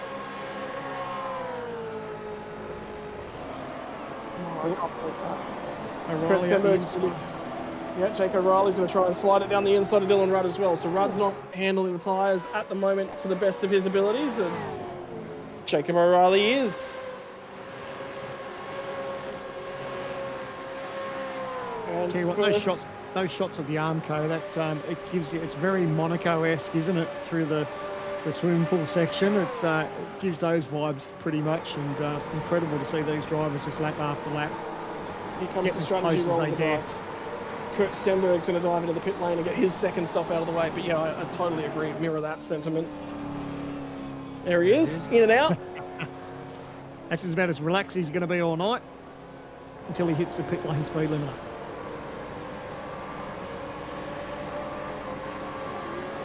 There he goes. The other side, here he comes. Right, what can he do from where he is and the rubbers he's got available to himself at the moment?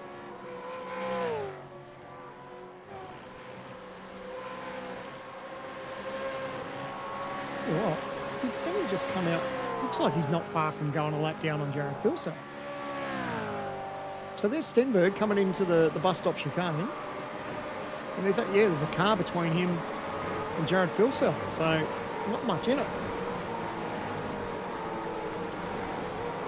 Right, well, it's going to be action time for him, and I think that'll be a big point that he would have been searching for Kurt Stenberg, is how far can I slip before I actually have to pit And if I pit, I jump off the lead lap, because if he falls in behind Phil Cell, that's it. You'll just be forced to give way, at which point you're just done.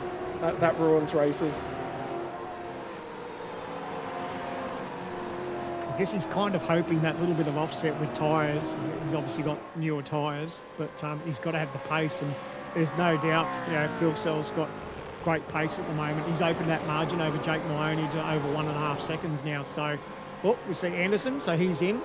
He was the first of the front runners to make a pit stop, so that's probably not too surprising. There's a couple more drivers in the background that have darted into the lane as well. So that Dylan Rudd, James Scott. So James Scott has pitted early as well. So let's talk about stint lengths now for Josh Anderson. 12 laps on the first, 23 on the second, will be 21 on the third stint. So he's nearly split the second half of the race in two. He's gone a little bit longer in the middle stint and shorter second stint. But have a look at the queue of them all jumping into the pit lane here. So that's a bunch of drivers. You expected Dylan Rudd was starting to fall a little bit. He's jumped out of the queue, and Hayden Velder, I think, has made the same decision. Remember, the ERT cars took a very big drink on fuel at their first stop. Maloney's doing a great job holding off Gilliam. There was that little bit of a difference. How we go. This is a OG Gear replay of Anderson. Oh, he's got him locked up as he makes pit entry. He'd be hoping and praying to the racing gods that he doesn't get pinged for speeding in pit lane, but had him locked up. Hopefully he got it pulled up in time, and he's now back out on the racetrack. Speaking of speeding in pit lane, did you catch the chatter about Will Brown at Taupo and speeding in pit lane? It was they didn't have any metrics or metrical data. They had no data analysis on him. All it was about a few people saw him, heard him, changed the whine of the car as he was exiting pit lane. They reckon he released the pit lane speed limiter, but they didn't have enough to pin him for it.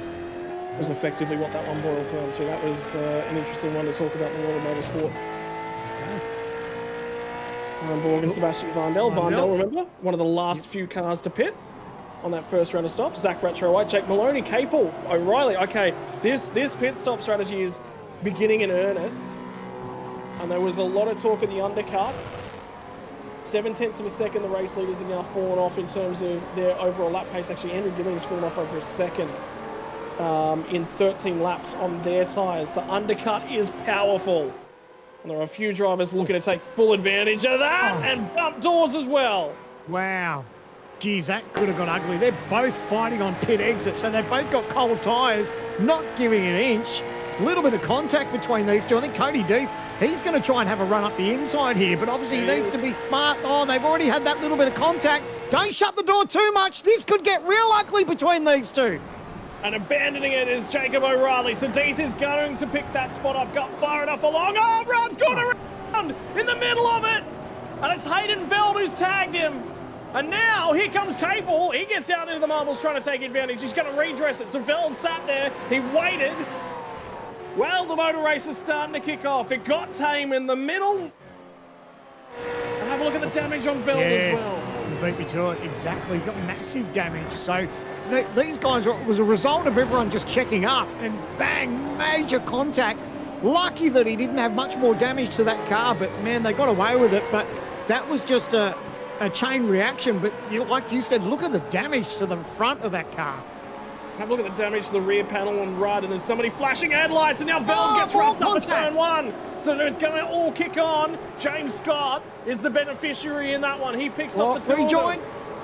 Watch the rejoin, boys. Adam Briggs is going to be on the inside there. Hayden Veld finally gets out the other side. O'Reilly's on the blower to race control. Here we go. And oh my word, who's that lining up tyres? He's been doing it for four corners. Unbelievable. Oh, it's Berkey. Well, they're all fired up now, and Berkey's rear tyres are joining the party. Unreal. You wait 39 laps, and then it all kicks off. Well, it was a chain reaction because obviously there was a move up the inside through the bus stop, and then that slowed everyone else up. Have a go at this. This is the replay, the OG Gear replay. Have a look at this, all on the approach to the S's. Oh, look at sideways! Homo! man. Gee whiz, this race was tame 5 minutes ago. Look at him still soaring on the wheel too. That was incredible. They all got away with it. Unreal. What happened? What happened? I think Andrew Gilliam's coming in. Damien, no, he's not. Sorry, he's gone past the entry, but Damon Woods is coming. Dylan O'Shea's... No, he's a lap down on... Okay, so Dylan O'Shea's waiting for his second pit stop, so... Zella, Grigolt, Kuznetsov, they're all in. Lap traffic's becoming a part of this, by the way. That is Kobe Williams rejoining after his second pit stop behind Jared Filson. We just talked about Kurt Stenberg. He couldn't have waited any longer. He would have gone a lap down. Well, Kobe Williams did go a lap down. Steady's still in front. Oh, he's got his work cut out for him. There's Veld. Check this out. He's got that damage. Well, that's Jared Filson in the background. That's the race leader. That's why these drivers start panicking. They don't want to go that lap down because if they get caught out and a safety car comes out, they'll be a lap down. Well, Jared Filson just said, I want to borrow this, I'm pitting. Yeah, smart. So, yeah, he can see the troubles brewing. Andrew Gilliam's going to press on, though, which is fair enough because he's got still a little bit of a hole to keep pressing on into for now, and we'll wait. Emily Jones is also going to dive to pit lane. Ben Faulkner, I think, is going to be the next car on the road because remember, Damon Woods went for that undercut as well. She's getting spicy now, isn't she? With 16 laps to go. And slides to the inside is Wayne Burke. That's on Dylan Rudd because remember, Rudd's got damage at the moment and struggling on rear tyres. So he'll pick that one off.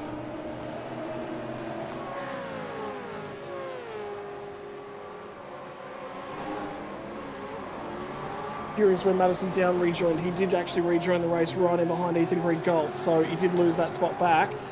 Crystal Island still yet to pit, but Jared Filsell rejoins the race just ahead of him.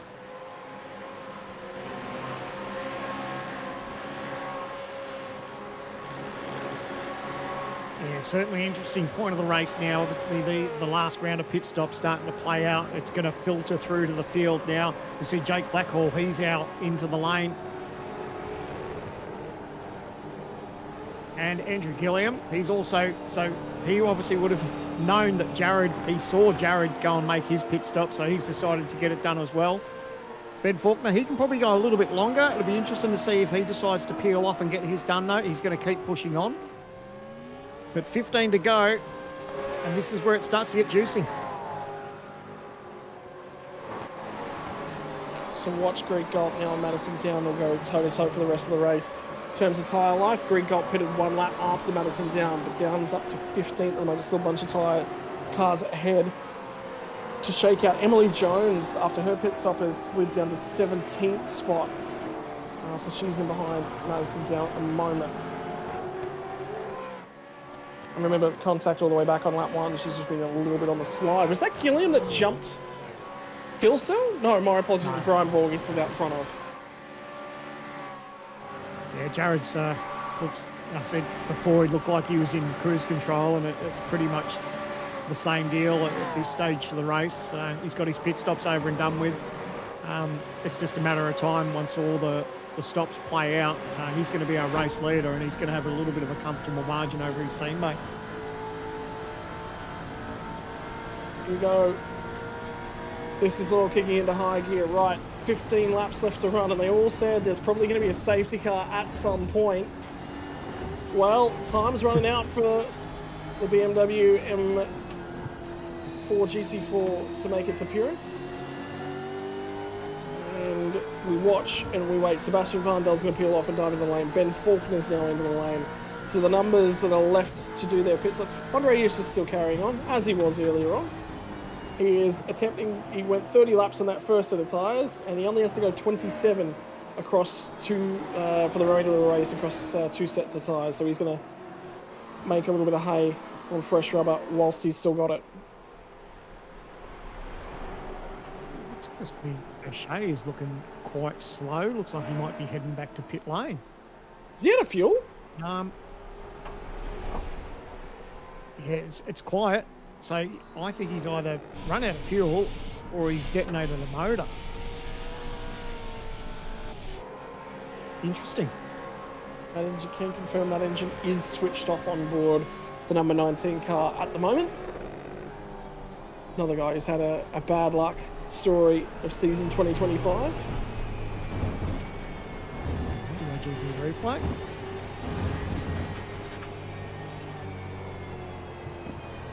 It just...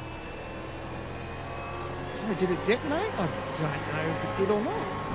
The engine's on there. Yeah, he's still got It's power coughing. there. Must be coughing.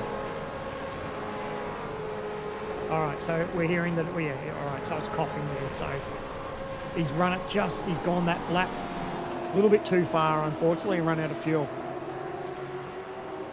Well, how about this from Andrew Gilliam? He's going to set the timing sheets alight. He goes to a 1:10.173.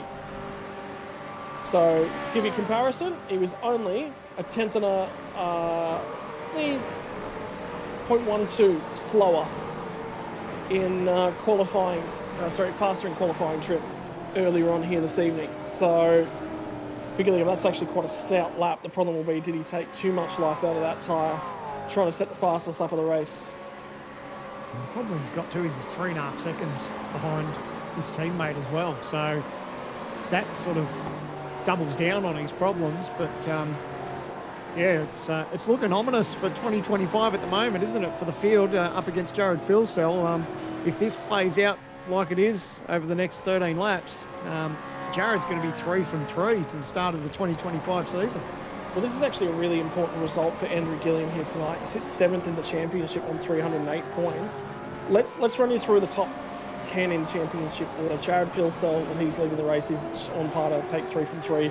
A blown engine or a safety car is the only way that doesn't happen. James Scott, at the moment, was 2nd in the championship, heading into tonight's racing. And yeah, he's in 18th spot, so he's not going to pick up a whole bunch of points. There is still spots on the table for him that are available, though. Josh Anderson is 3rd place in the championship on his way in tonight, and an opportunity to push his way into P2. He's still got the opportunity, sits inside the top 10, so an okay night at the office. One blemish was getting the car off the start line. Robbie Gibbs, 4th in the championship. He's actually 6th, so a couple spots ahead of Anderson at the moment. Zach Rattray-White was 5th coming into tonight, sits in between that pair, so those three are all having a relatively consistent night. Madison Down was 6th, and he's been on the improve, gets himself inside the top 10 at the moment. And then Andrew Gilliam was 7th in terms of championship standings, but 2nd place here tonight with James Scott in 18th. That's a really, really good opportunity to bank himself a bank of points, and particularly that he might jump to Madison Down and James Scott might be the pair that he jumps tonight. That'll be a huge run for him.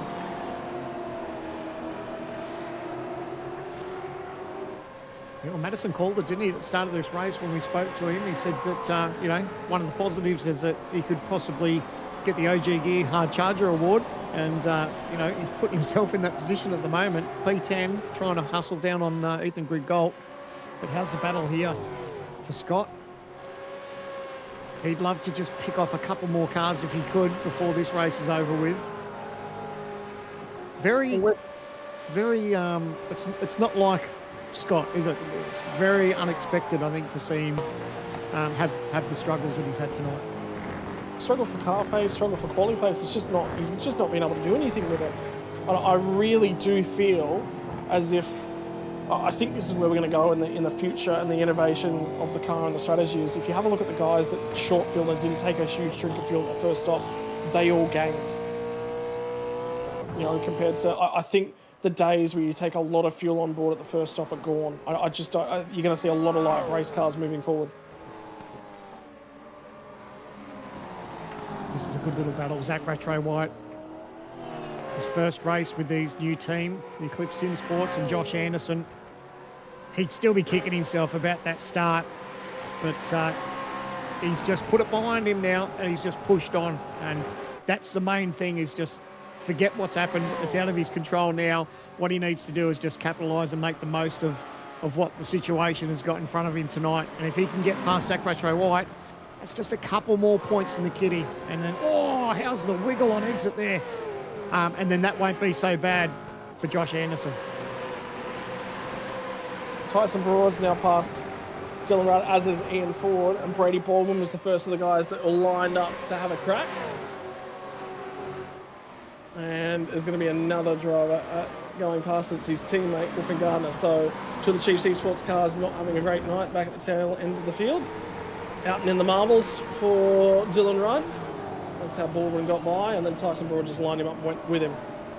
Look at them crowding each other into the inside. Oh boy. Oh, side by side, not much room there. And then that little bit of contact on exit, and that's where we cut to that shot, and you could see him just out sideways, Rudd, just lighten up that left rear. It's on. It's still on in that group, actually, because Brady Baldwin just ran wide at the second last corner. And now Tyson Broad's lining up to have another crack at him. Oh, perfect. Here we go. He's going to go up the inside for sure. Last of the late breakers, and there he does. Gets the job done. Pulls it up nicely. On the power out the other side. And Brady Baldwin actually loses 3 spots on the run through turn 1.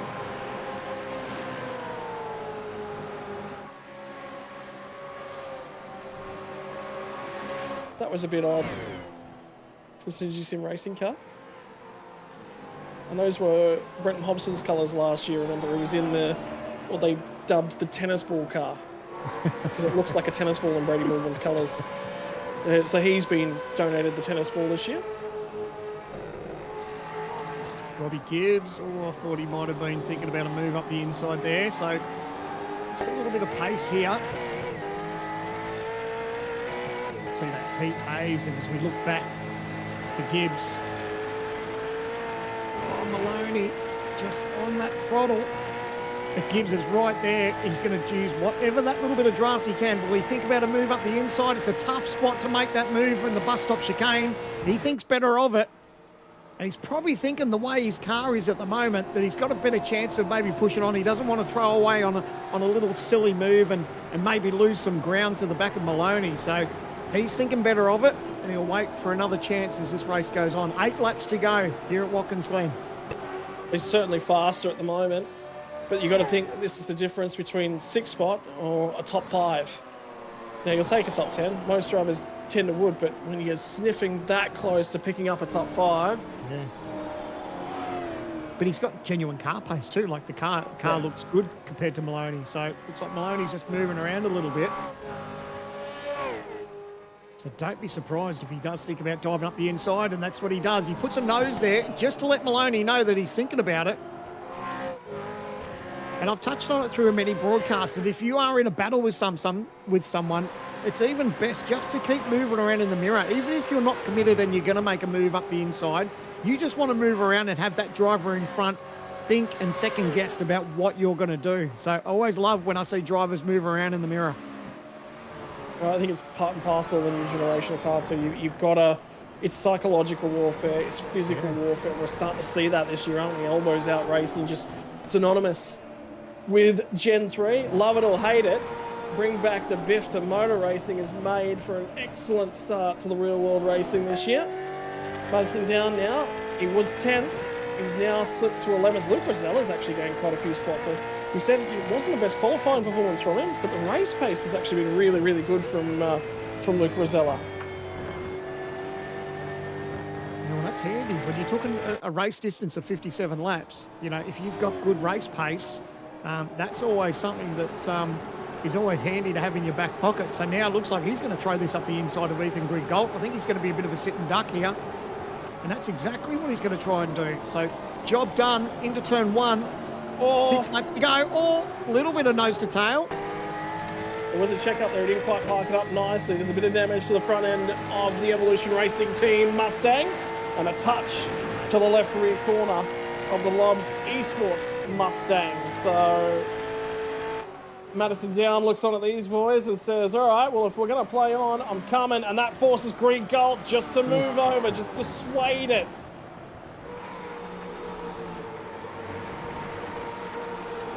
And now they all sit down and they wait and they watch.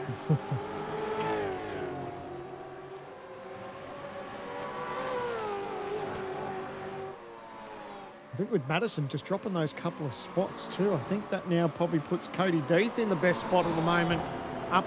I think he's about 14 positions at the moment so far, so he might take that hard charger award off Madison Down the way this is playing out at this stage. Certainly.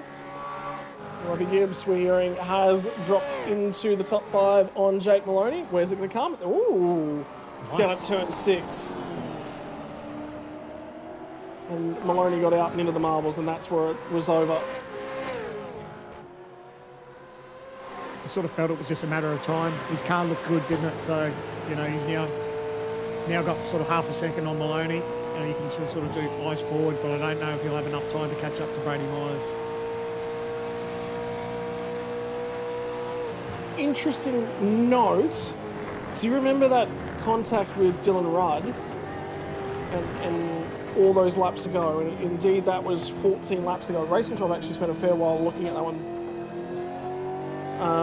It's been assessed as a 5-second penalty on Dylan Rudd.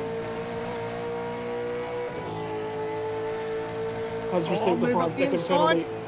Now Madison Down's going to line up and have a crack at Ethan Greengold. Again, turn 6 starting to look like the place where you can potentially get the pass done.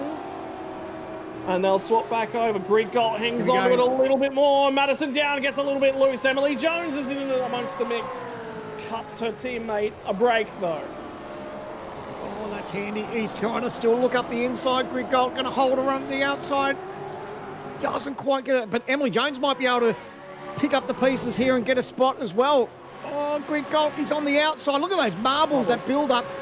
He got away with that. He didn't get into the marbles, but man, that is a massive build-up. That's the last thing you want to do and touch that sort of stuff. It would have been night over for him. Righto, running out of racetrack, running out of time now. Under 4 laps left from Watkins Glen. We've bounced in and through the bus stop. We've bounced over the bumps. The elbows have been out. You know, I want to go back to that penalty. Look, that's a tough one. I don't think anyone should be addressed a penalty there. Like, Hayden Veld, you'll say, did he get brake checked by Dylan Rudd? Rudd was trying to prevent himself from getting into Jacob O'Reilly ahead, so I think everyone just took avoiding action. I don't know, Yeah. that one bothers me a little. It's tricky, you know, obviously when there's a couple of cars having a red hot go and everyone checks up. It is tricky, but yeah, look, at the end of the day, the steward's job is probably one of the toughest in racing, and yeah, it's a job that I'm glad I don't have, quite frankly. Yeah, I'll leave that one to them. Yeah, it sits there and it's one of those ones where you're just like, it's inconsequential, but I don't know, that's a tough one. Andrew Gilliam has taken a big old chunk of time out of Jared Filsell on that last lap. You wonder whether or not that actually might have been with lap traffic with Jake Blackhall. Alternatively, could be the boys starting to think about a formation finish as well, which would be really, I know that they'd like that. Enjoy seeing that. Damon Woods, haven't really talked about him here tonight. Started 4th, got that spot on the opening lap with wheel spin from Josh Anderson. He's sat 3rd for the rest of the night, really, really quiet race. And then these two have been going toe-to-toe for about 15 laps now. They've been line of steering like this.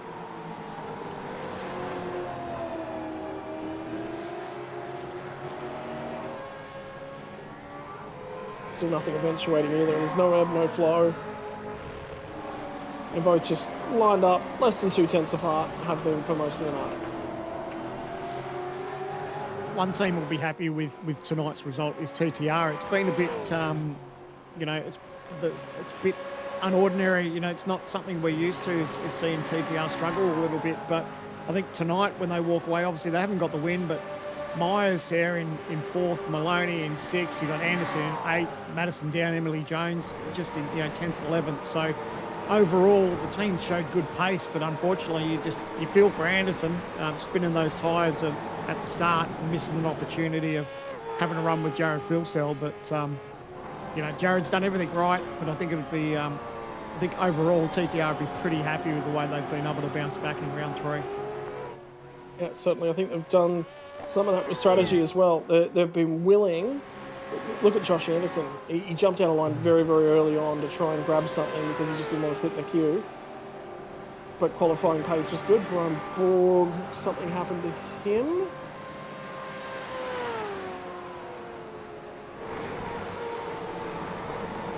He's looking up the inside, maybe? Anyway. Sebastian Vandel not in that shot. Anyway, the laps have kept ticking away so quickly tonight. After just over an hour worth of racing, we're coming up on an hour and 9 minutes, and that's all we're going to get out of this one. Jared Filsell through the bus stop chicane for the final time. He's led every single lap that he's barring the pit stop windows here tonight. It's been clinical, it's been controlled, it's been another masterclass. The question now becomes, who is going to stop Jared Filsell? Because the first quarter of 2025, someone's about to blow the whistle, and Jared Filsell has dominated the whole quarter. Teammate Andrew Gilliam's going to line up in behind him. They're going to drift it off the final corner and celebrate it. Loves Esports, 1-2 from Watkins, Glen.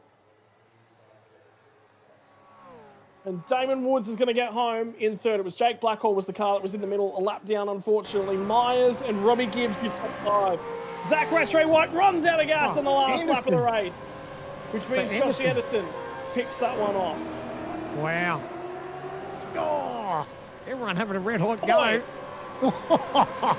Nearly fired it to the inside. That was Burse. Still not done as they feed in the final corner as well for Griffin Gardner. After losing everything on lap one, drives it back through the field to 30th ahead of Brady Baldwin. No, I think that's another car out of fuel there as well as Ian Ford. And Griffin Gardner looks like he's out of fuel as well. So they were, and there's another car out of fuel as well. Wow. 458 Sebastian Vandel. Oh, drivers cutting it close towards the end, aren't they? Well, at the end of the day, they don't have to worry about submitting a fuel sample, so they only need as much fuel as they need to get home, and they've managed to do it. But, mate, you touched on it. 2025, we spoke about it in the G-Hub at the start of this, that Jared Filsell's had 2 from 2, make that 3 from 3, and tonight was dominating fashion as we saw in round number 1. Yeah, if you're looking for report cards, things to work on, I don't know, the problem will be, what can Jared Filsell work on? Qualifying's probably been his bugbear, but tonight he picked that off, and we said, there's been a curse from this joint. You lead the race to green, you lead from pole position, you don't win the race. Well, Jared Filsell is not just out here to win races and dominate, he's out here to kick curses as well. Pole position, not fastest lap. That will go the way of Andrew Gilliam, so that's the one little thing he could have improved upon here tonight. Most laps led, dominating clinical performance, and Lobs Esports in charge. And he might have run out of fuel down that back straight as well, but he doesn't care. He had enough to get him across the finish line, and that's him celebrating. He's tasted all the glory in 2025 so far. Great start for Jared, and in this new car for Gen 3, he's got that Chevy hooked up, and tell you what, everyone else really needs to be careful, because if they give him too much string, he's going to run away with this. And don't forget, he was in contention to take last year's championship, but unfortunately Bathurst bit him, and he missed out on that championship title. I don't know, maybe the way this is playing out, if teams don't act sooner rather than later, it might be a championship season for Jared Filsell. We'll just have a think about, I think one of the big parts of that story is going to be when we get down to the Enduros as well. We're going to have 3 Enduros this year, as we did last year. Co-driver combinations. Think about that. Filsell's probably got Brody Kostecki listed as his co-driver, and Kostecki's brilliant, not just in the real world. He won at Bathurst last year in the real world. Can he do it on the sim this year as well, potentially with Jared Filsell? But remember, Kostecki was due to line up alongside Filsell for Bathurst last year, and there was issues, something happened, and he didn't. And that's what cost Filsell the championship. So, yeah, that one's a really, really important story. Well, they had control of the field, Jared Filsell and Andrew Gilliam, 1 and 2 on the road. Look at the margin, 4.5 seconds back to Damon Woods, who finishes in P3. So they just utterly dominated here tonight from the team. Brady Myers out of P4, Robbie Gibbs, Jake Maloney and Josh Anderson had pace here tonight, just not able to make enough of it. Josh Anderson, think about that from his perspective. That could have been a podium effort for him here tonight. He looks really, really good in the Gen 3 chassis. The best he's driven in a very good while. And one mistake, unfortunately. It was on probably the most critical lap of them all, lap 1. Zach Rattray-White, Luke Rosella drives from deeper in the field as well. That's a phenomenal drive for him. Plus 11 spots, 20th to 9th. Madison down, plus 12 spots, 22nd to 10th. Rounds out your top 10. Sam, man, take us through the next 10. Yeah, then Emily Jones in 11th, Rick Kazentov in 12th, Ethan Grigg Gold. He was having his fair battle throughout tonight too in P13. Cody Deeth in 14th, Jordan Ross in 15th, Jacob O'Reilly for Vermilion Esports in 16th. Lachlan Capel, ERT in 17th. James Scott obviously didn't get to bounce back as much as he would have liked. That'll hurt him a little bit tonight, but hey, it's only round 3. He'll bounce back for next round, no doubt about that. But a little bit unfamiliar territory for James Spot back in 18th. Then Adam Briggs in 19th and Dylan Burst rounding out your top 20. Over the page, Ben Faulkner manages to get it home in 21st with Wayne Burke, 2 Vermilion Esports cars right there. Matt Bowler, Kurt Stenberg, good drive from him, up to 24th. Dylan Pereira, Kobe Williams, Brenton Hobson, Tyson Broad managed to gain spots after his best qualifying performance of the season as well. Actually, sorry, my apologies. He did actually lose 4 stops for Tyson Broad, qualified in 24th spot, but he's very, very happy with that qualifying performance. In for Griffin Gardner, that's a weird one. We still don't know what happened to him all the way back on lap 1, but fell through the field, drove it back to 30th. Yeah, 31st, Brady Baldwin for Synergy Sim Racing. Andrew Youssef in 32nd. Sean McNamara in P33. Hayden Veld, 34th. Dylan Rudd, our champion from last season, P35 for Chiefs. That's obviously a night that he will quite happily put behind him. Christopher Ireland in 36th. Sebastian Vandel in 37th. Brian Borg in 38th. Ryan Jones in 39th. And Jake Blackhall rounding out your top 40, the first car lap down. And then over the page, there were a few more behind 41st, Tao Serrano, 6 laps down, saw the damage to his car. Dylan O'Shea as well retired from the night after his car ran out of fuel and finished 14 laps down. Jack Wittes as well retired very early on with damage on lap 1, and he finishes 57 laps down. That is the 43 cars that started the race here tonight. We are going to jump straight into post-race interviews. And Jared, we said at the top of the show, didn't want to curse you, but no one's ever won it from pole position from Watkins Glen. Well, that curse has now been broken. Yeah, just got to prove you wrong, hey? Mate, that would be broken, I feel like. But look, I mean, you looked in control here tonight. Obviously, it was nice to have Gil sitting right there alongside of you at the end of the first lap, and it was just about ticking the laps off. That first stint, you guys actually ran quite long, 24 laps on that first stint, and then shortened it up. I'm assuming it was just looking for the hole to feed back into the traffic. There actually wasn't a hole. Everyone undercut. Well, they had the undercut benefit, so we had to think on the fly and try and get ourselves in a little bit of a gap. Luckily, I came out in a really, really small gap there in front of, I think it was Anderson. And then, we just had to use the tyre while it was still fresh before it got to that plateau point. Otherwise, we would have been stuck there. Unfortunately, Andrew got stuck behind Maloney because of the tyre plateau, and you can't really do anything from that point on. Is it sort of assessing your strategy news a little bit this year? Because one of the things we're starting to look at and realise is the guys that undercut and feel quite a short fill on that first stop, they actually tend to grab a whole bunch of track position because less downforce, less grip means that carrying that extra weight around it actually does quite a little bit. And then, like you said as well, the tyre plateau as well. Is it asking a little bit more of you guys in terms of the strategical mindset this year? I think the undercut was not the play here, because the quali, you think about quali speed versus peak race pace, you've only got about 3/10 difference, so there's no point running super light for super short. You may as well make use of the tyre. So I'm not sure where all those guys finished that did the super short undercut. I don't know if they net lost or not.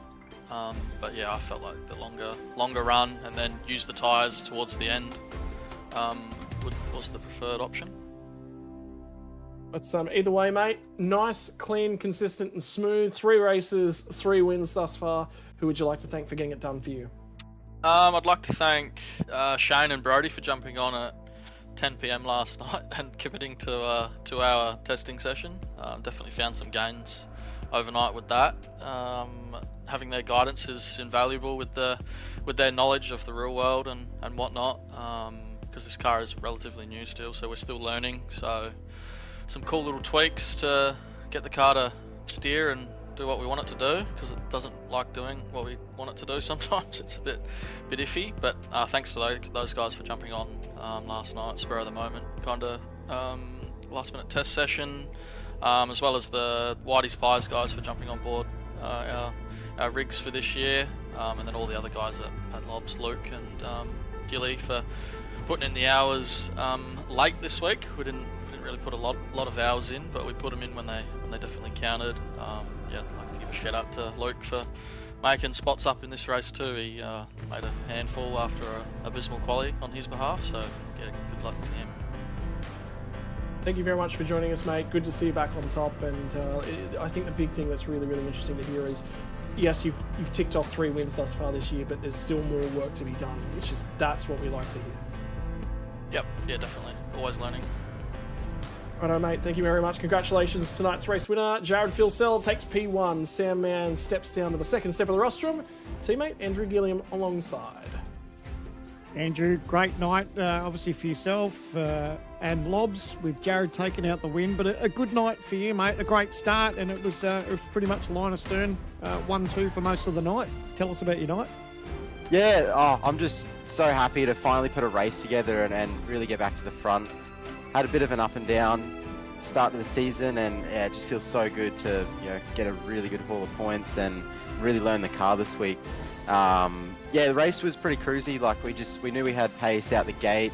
Went for the overcut because you're always going to be safer and stronger coming home late. So yeah, it was just passing cars with a tyre delta. They didn't make us push too hard, and yeah, just cruised home with tyre advantage and a really good balance. It's a great result, mate. I'm stoked for you. But the best thing you can take away from it too, it wasn't a fluke. You weren't gifted the win. You had decent pace all night, and it was a genuine strong effort. Yeah, it just goes to show the effort we've put in, and Jared summed it up perfectly before. Gizzy and Kostecki coming in last night really helped turn the stock around, give us that extra 10th a lap we needed for the race. And yeah, just the level of data analysis we're going through now, and especially with Phil Cell being so fast in these cars, is really pushing us, and I feel like we made some really big leaps this race. Has a lot of that been the transition with Gen 3? Obviously, it's new for us. It's a couple of months in the tank now, obviously, but this is round 3 for us. How are you finding coming to grips with the new car compared to Gen 2? I think after my 250th racing lap last night in practice, I finally ironed out some of my habits from Gen 2 I was still carrying.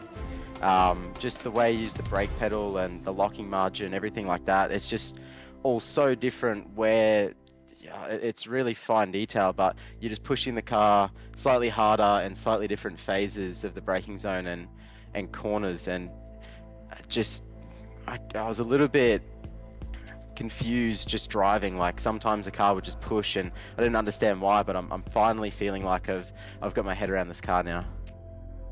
Well, that engineer hat helps too, mate. So that's great. Good result tonight. Stoked for you. Bring on next week. But before we let you go, who do you want to thank? Yeah, I just want to thank the team again. Just a massive result. I'm just so thankful to put such a good result behind us and press on forward for the rest of this championship with some momentum. And thank you to the Whitey's Pies group for coming on board and supporting us. Thank you to all the organisers and officials for putting on such a good event.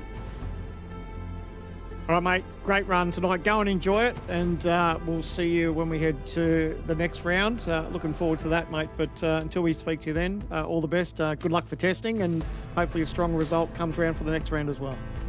Thank you very much, guys. Cheers, mate. There you go, Scotty. Andrew Gilliam, a strong second place tonight, and you've caught up with P3, Damon Woods. Yep, the youngster finally manages to get up and stand on the podium. It's been a wild old ride in 2025 to get here. Watkins, Glen, finally the track where you managed to walk your way onto the podium. I think you've had a little bit of a wild ride, obviously understanding some of the details and stuff that goes on behind the scenes. I think we just lost Damon for 2 seconds, but got him back. Mate, it's been a bit of a wild old ride for you in 2025. How good does it feel to just get that one off your back? We've locked in, we've finally learned what we needed to learn with this car, with this platform, with the strategy and everything. Finally got the result that we were looking for. Yeah, I mean, it was not a bad race. I'm a bit annoyed that I wasn't able to keep with Andy and Jared at the start.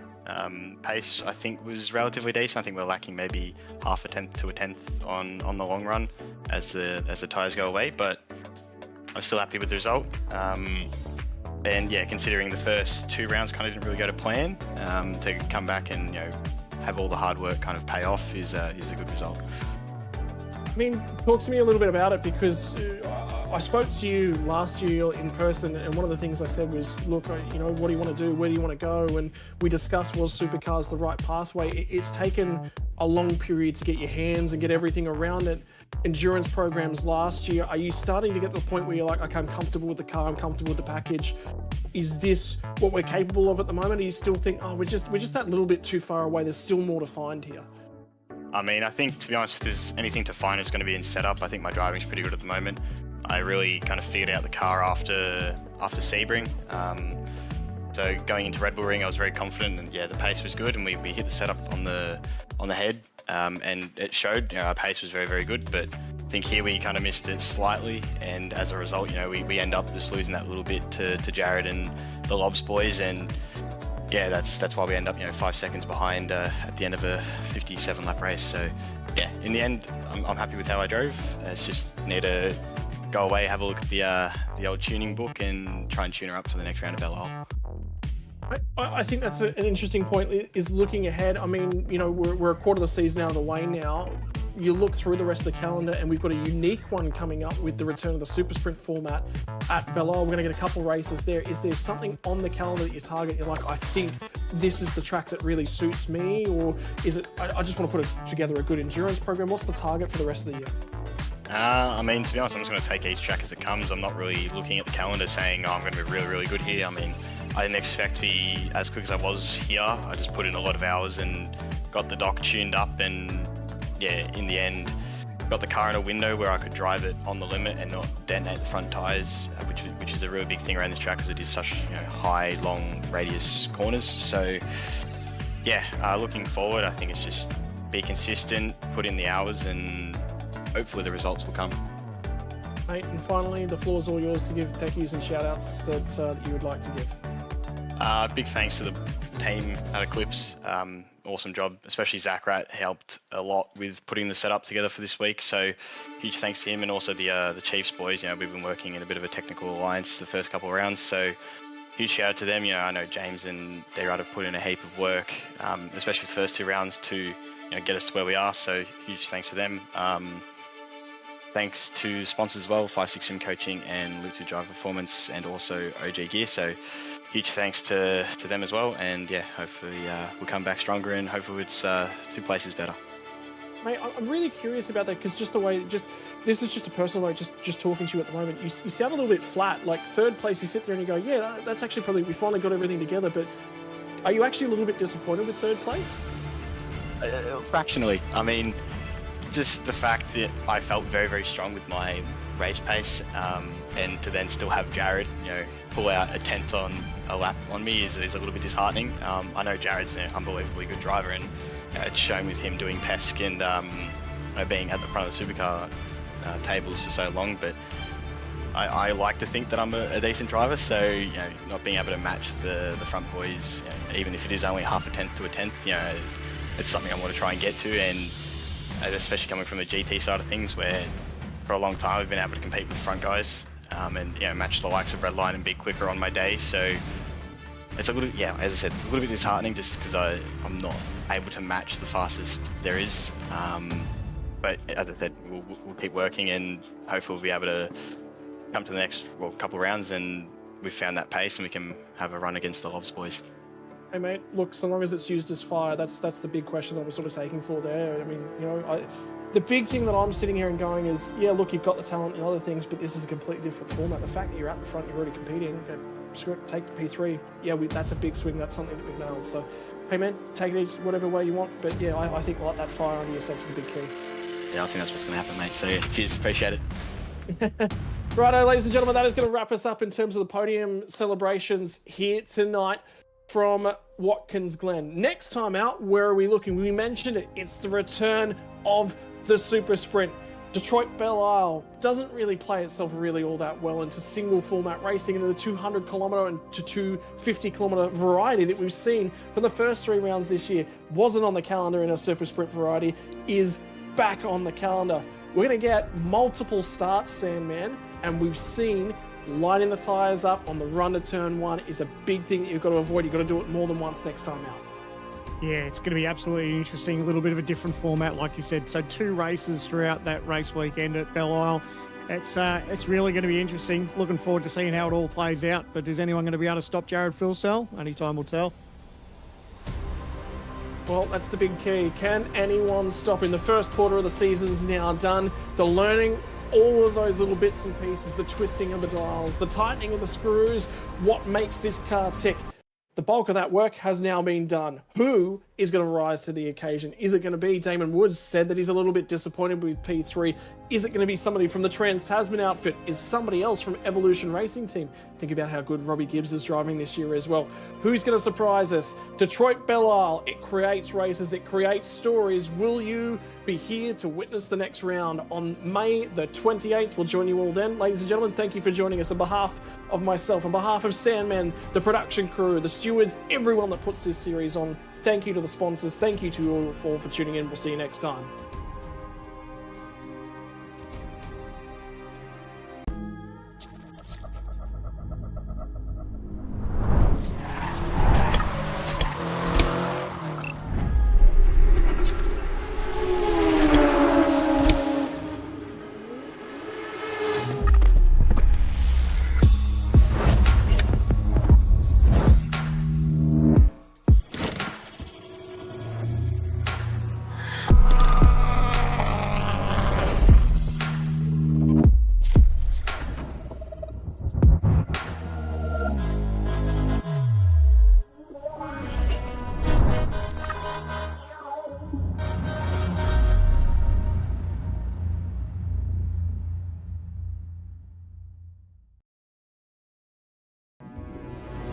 We are gaming fanatics. Our goal has never been to just play games. We think it's much better to feel like you're actually in the game.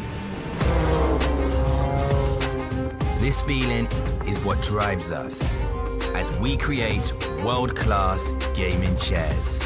Our one aim, give you a brand new gaming experience. Help you move in perfect sync with everything on screen. Make sure you're having a ton of fun. It took us decades to achieve this, and we're still not satisfied. Every day, we wake up to get better. We'll never stop designing the very best to help you be your best. When it's all said and done, our job's only done if you're in full flow and focused on your victory. May you win, and win big.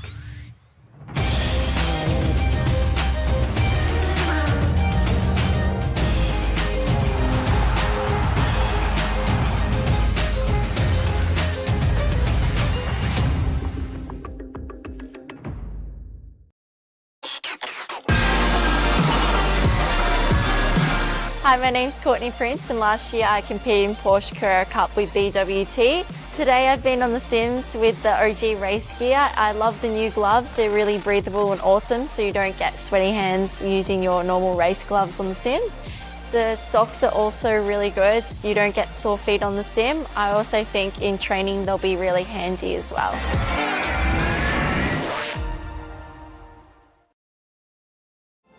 Weekend in, weekend out, Motorsport Australia officials are making waves. From waving flags, waving cars through pit lane, or responding to a wave for help. Wave hello to new lifelong friends. Who knows, you might just make waves around the world. Ride the first wave. Search Motorsport Australia officials today.